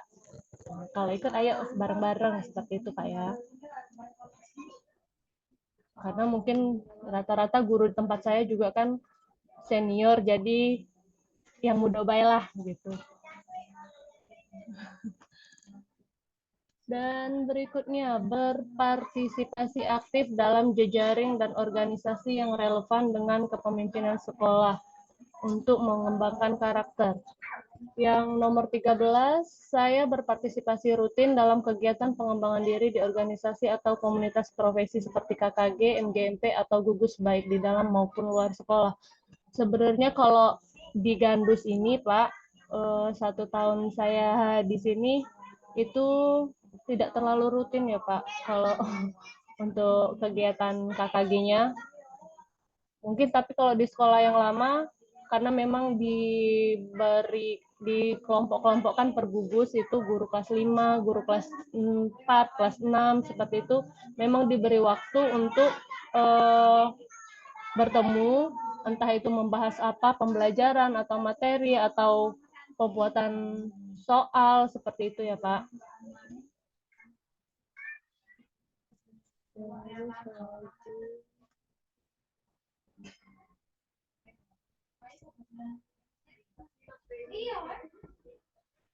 Saya aktif mengambil peran dalam organisasi atau komunitas profesi. Ini saya beri poin 2 karena memang saya tidak cukup aktif, hanya sekedar mengetahui informasi. Nah, nanti saling memberitahu sama rekan-rekan yang lain, baik di sekolah sendiri ataupun dari sekolah yang lain juga, Pak. Dan kategori kepemimpinan pembelajaran. Yang nomor 26, saya merencanakan lingkungan pembelajaran yang sesuai kebutuhan belajar murid. Ini saya beri poin 3 karena memang kembali lagi ke ini juga Pak ya, ke fasilitas sekolah juga, kebutuhan murid tadi. Kalau misalnya kita sebenarnya ingin melaksanakan pembelajaran yang lebih misalnya membutuhkan fasilitas, kadang fasilitas di sekolah itu kurang, jadi apa yang ada di sekolah itu yang dimanfaatkan, misalnya di lingkungan sekolah itu sendiri, apa-apa yang ada di lingkungan sekolah.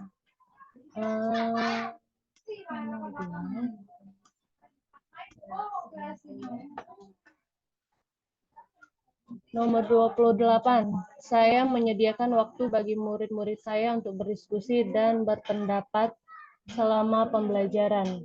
Iya Pak, karena di sini saya beri poin 4 karena memang di kelas itu kan kita sekarang pembelajaran itu kan berpusat pada siswa ya. Jadi siswa bebas memberikan pendapatnya. Kalau misalnya sudah dibagi kelompok-kelompok itu saya juga meminta siswa ada yang menjadi ketua kelompoknya, ada yang nanti bertugas menjadi untuk presentasi. Jadi memang mereka harus diminta mengeluarkan pendapat ketika berdiskusi nanti digilir per kelompok itu. Jadi menurut saya itu sudah selalu saya laksanakan. Menyediakan berbagai bentuk bahan ajar untuk menyesuaikan dengan kebutuhan belajar murid juga. Saya memberikan kesempatan kepada murid untuk memberi saran dan kritik terkait praktik pembelajaran. Nah, ini juga saya beri poin 3 di kolom punya saya, Pak, karena siswa itu kan ada misalnya hari ini kita selesai pembelajaran, nah besok nak kita mau belajar ini. Jadi Ibu boleh enggak Bu kalau misalnya besok kita belajar yang kayak ini Bu, yang kayak di TikTok ini Bu. Kan sekarang anak-anak itu sudah ini ya Pak, sudah banyak mengakses media sosial. Jadi kalau misalnya kita lihat yang mereka sarankan itu baik untuk diterapkan di kelas, ya saya pasti akan menerima saran tersebut.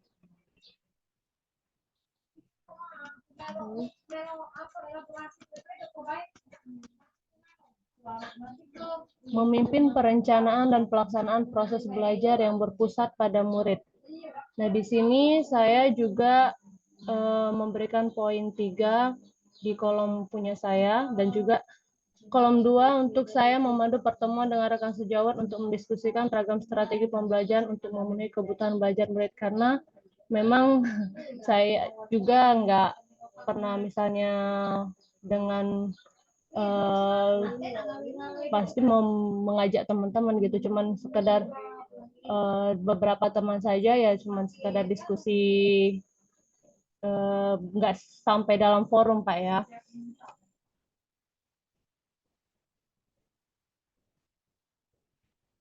Memimpin refleksi dan perbaikan kualitas proses belajar yang berpusat pada murid. Di sini ada dari 35 sampai 38. Saya menjawab ada yang 3 dan ada yang 2. Karena saya memang yang seperti di poin 37 itu, saya memandu rekan sesama guru untuk bersama menganalisis data hasil pembelajaran. Ini lebih ke sendiri-sendiri, Pak. Karena paling hanya 1 sampai 2 orang saja yang berdiskusi, yang saling sharing, oh ini kayak ini seperti ini, gitu, Pak.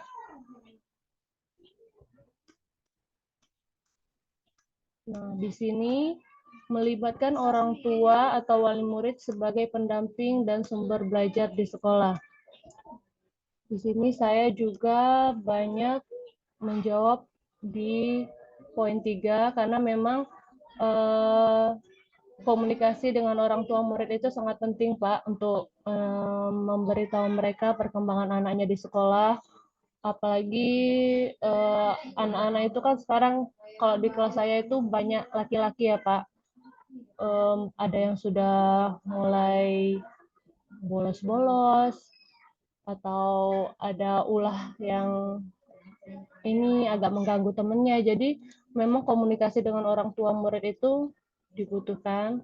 Tapi kadang juga tidak maksimal, Pak, karena kadang orang tuanya seperti kucing-kucingan sama kita. Dihubungi, diminta datang ke sekolah, tapi kadang nggak bisa. Terus alasannya ini, itu. Jadi kita sendiri juga bingung kalau misalnya ini. Jadi ini dirasa sudah sering kita lakukan, tapi tidak maksimal. Seperti itu, Pak. Dan untuk poin ke-43 juga sama seperti rekan yang lain, saya menyediakan kesempatan bagi orang tua atau wali murid untuk hadir di sekolah sebagai guru tamu itu belum pernah saya lakukan. Karena ya itu tadi, untuk dipanggil untuk mengkomunikasikan perkembangan anaknya saja sulit, apalagi kalau misalnya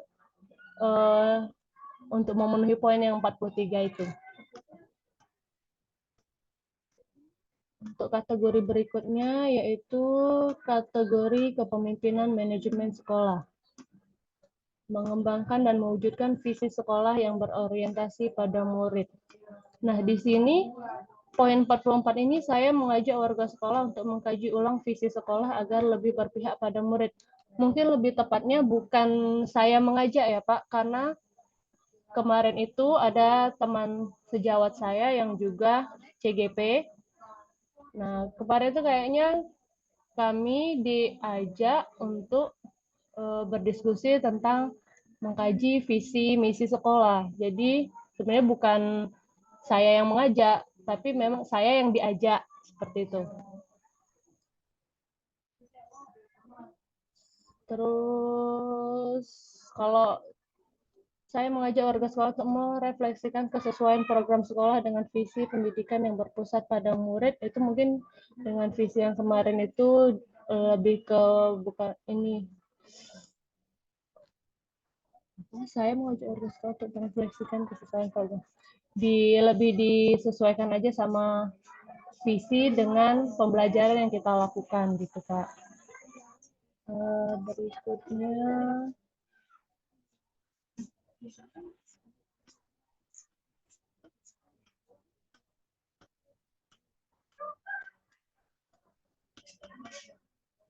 memimpin dan mengelola program sekolah yang berdampak pada murid. Ini mungkin lebih ke kalau misalnya di sekolah ini lebih bukan saya yang mempelopori karena saya juga orang baru di sini, mungkin saya ikut dengan teman-teman yang lain gitu, Pak, untuk kegiatan intra ekstrakurikuler di sekolah. Yang poin 53, saya melakukan refleksi dan mengumpulkan umpan balik terkait ketercapaian program terhadap dampaknya pada kualitas murid. Dan saya melakukan rencana tindak lanjut setelah mengevaluasi ketercapaian program supaya lebih berdampak bagi murid. Ini mungkin saya juga melakukan refleksi dan mengumpulkan umpan balik terkait ketercapaian program terhadap dampaknya pada kualitas belajar murid. Mungkin dari kegiatan pembelajaran yang kita lakukan itu saya menganalisis nilai-nilai siswa, kegiatan pembelajaran yang dilakukan oleh siswa-siswa tersebut, dan melakukan refleksi kalau misalnya ada nilai yang kurang atau pembelajaran yang mungkin bagi dia nggak bisa masuk ke dia, berarti saya harus merefleksikan bagaimana caranya biar memperbaiki kualitas belajarnya siswa. Terus kategori kepemimpinan pengembangan sekolah. Memimpin program pengembangan sekolah untuk mengoptimalkan proses belajar murid dan mendukung kebutuhan masyarakat sekitar sekolah yang relevan. Nah, di sini saya juga dari 3 poin ini saya hanya mengisi di kolom 2. Saya melakukan pemetaan kebutuhan belajar warga sekolah terkait pembelajaran mungkin sudah saya lakukan tapi belum konsisten. Saya memotivasi rekan guru dan tenaga kependidikan di sekolah untuk menumbuhkan budaya belajar yang berpihak pada murid. Ini juga mungkin hanya sekedar saling sharing tadi, Pak, saling memberitahu, tidak karena mungkin nanti karena di sini banyak guru senior, mungkin nanti dikira malah menggurui. Gitu. Dan yang terakhir melibatkan orang tua atau wali murid dan masyarakat dalam pengembangan sekolah. Di sini saya menjawab 3 poin ini dengan jawaban 3, berarti sudah dilakukan. Saya menyediakan kesempatan bagi orang tua atau wali murid dan masyarakat untuk mengambil peran dalam pengembangan sekolah. Saya mengkomunikasikan dampak hasil pengembangan sekolah pada peningkatan kualitas belajar murid kepada orang tua atau wali murid dan masyarakat. Ini juga saya diskusikan karena kan seperti yang tadi semuanya dikomunikasikan lagi kepada orang tua murid untuk peningkatan atau pengembangan kualitas belajar murid. Ya, mungkin itu saja dari saya. Saya mohon maaf jika ada kurang dan salah kata. Saya akhiri. Wassalamualaikum warahmatullahi wabarakatuh.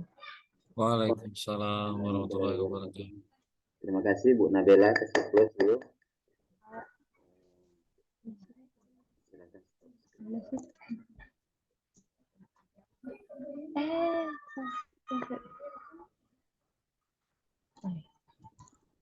Sekarang kita lanjut ya.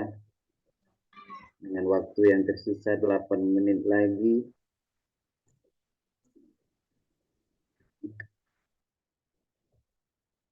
Ini cek kompetensi diri tadi itu yang sudah kita paparkan di LK2.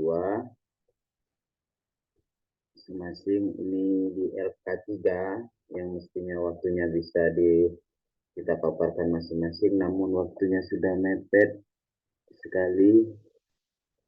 Silakan dikumpul aja. Ini portofolio digital. Nanti Bapak Ibu CGP akan membuat tugas berupa portofolio digital dari situs google.com. Nanti buat profil Bapak Ibu di sana kayak gini contohnya. Bisa dilihat, kelihatan nggak Bapak Ibu? Ya, nanti buat. Belum Pak, belum. Oh, belum kelihatan ya? Belum Pak. Ini kelihatan nggak, Pak Bu? Ya, kelihatan Pak.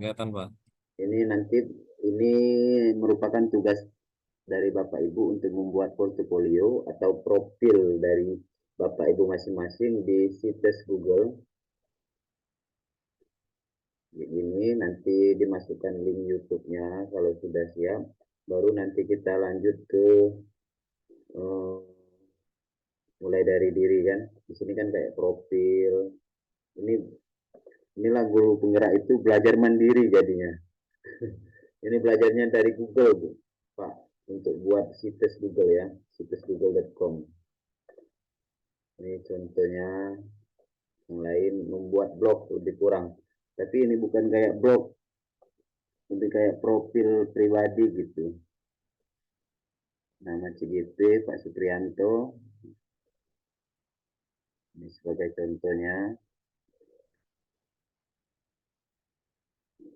Profil.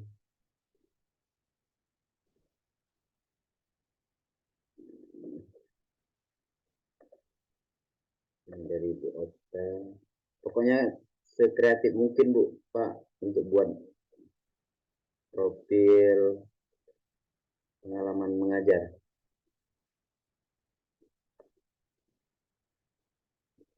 Untuk belajarnya lebih kayak tugas mandiri, ini belajarnya ada lewat YouTube, ada ini cara buat profil, bisa kita belajar di grup aja ya Pak ya, Pak Bu, prosesnya membuat situs Google.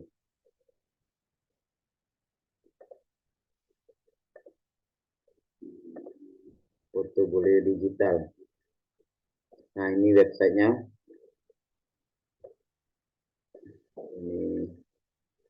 profil guru penggerak, isi dalam situs Google tadi, isinya profil guru penggerak, profilnya Bapak Ibu, artefak, aksi nyata, cantumkan 3 artefak atau karya terbaik yang mewakili modul paket 1, paket 2, paket 3. Nanti Ibu buat publikasinya melalui media YouTube, bisa lewat TikTok, bisa lewat Canva, sertifikat dan pendidik, umpan balik. Nanti rekannya bisa memberi umpan balik kalau misalkan di YouTube itu melalui komentar dari YouTube gitu, Pak. Melalui portofolio tadi.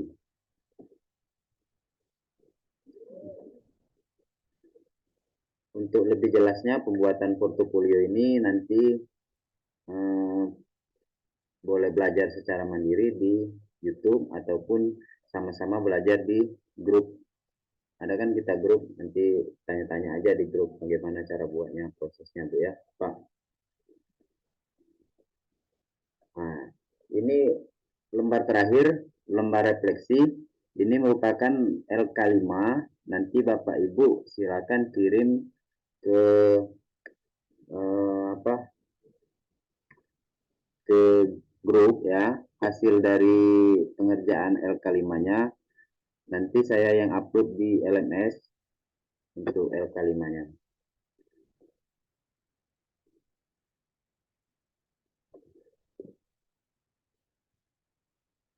Bagaimana? Sudah masih ada yang mau ditanyakan lagi, Pak, Bu? Kita mau ke main room ini.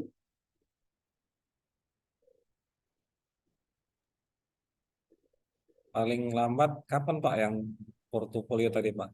Tugasnya Pak? Portofolio itu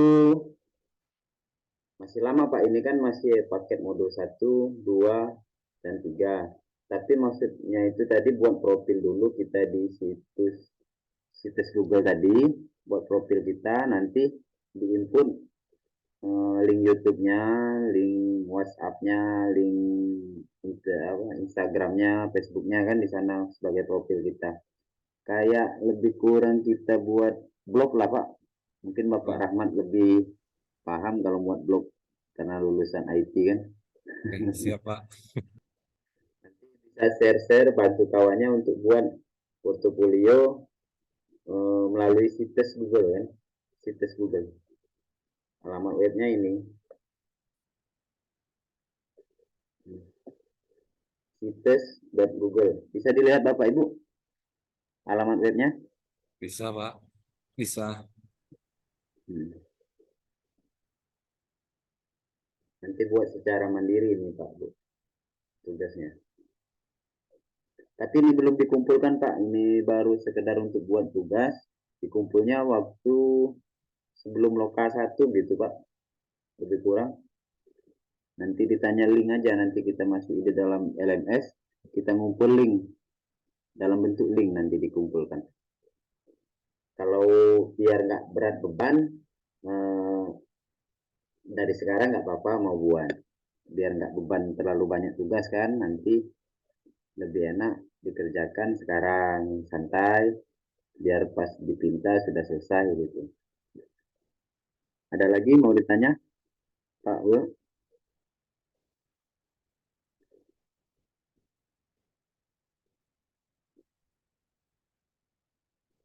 Nggak ada lagi, kita kembali ke main room.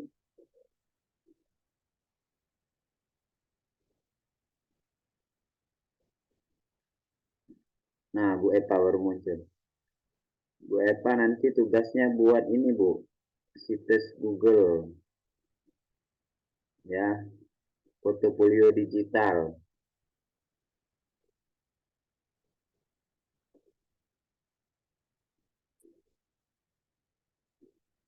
Kayak gini Bu.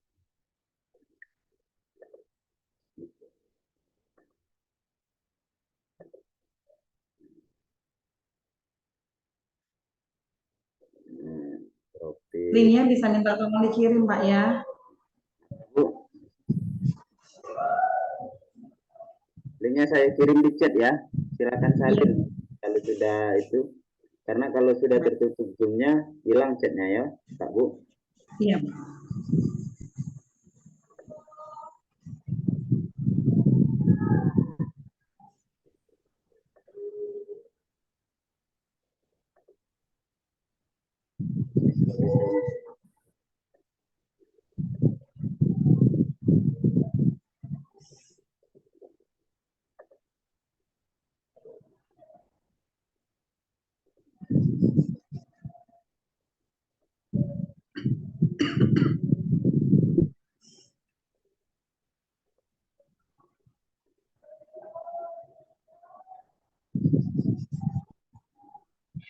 Dilihat di kolom chat. Bisa nggak diklik Pak Bu? Bisa, Pak. Bisa Pak, bisa Pak. Langsung disalin ya Pak Bu, karena kalau lewat ini nggak bisa tersimpan dia.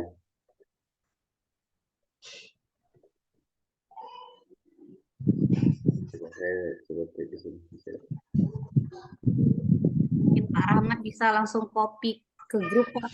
Pak Rahmat. Pak Rahmat bantu copy langsung ke grup mungkin. Kalau sudah, kita kembali ke main room ya Pak Bu. Nah, ini Bapak. Baik Pak.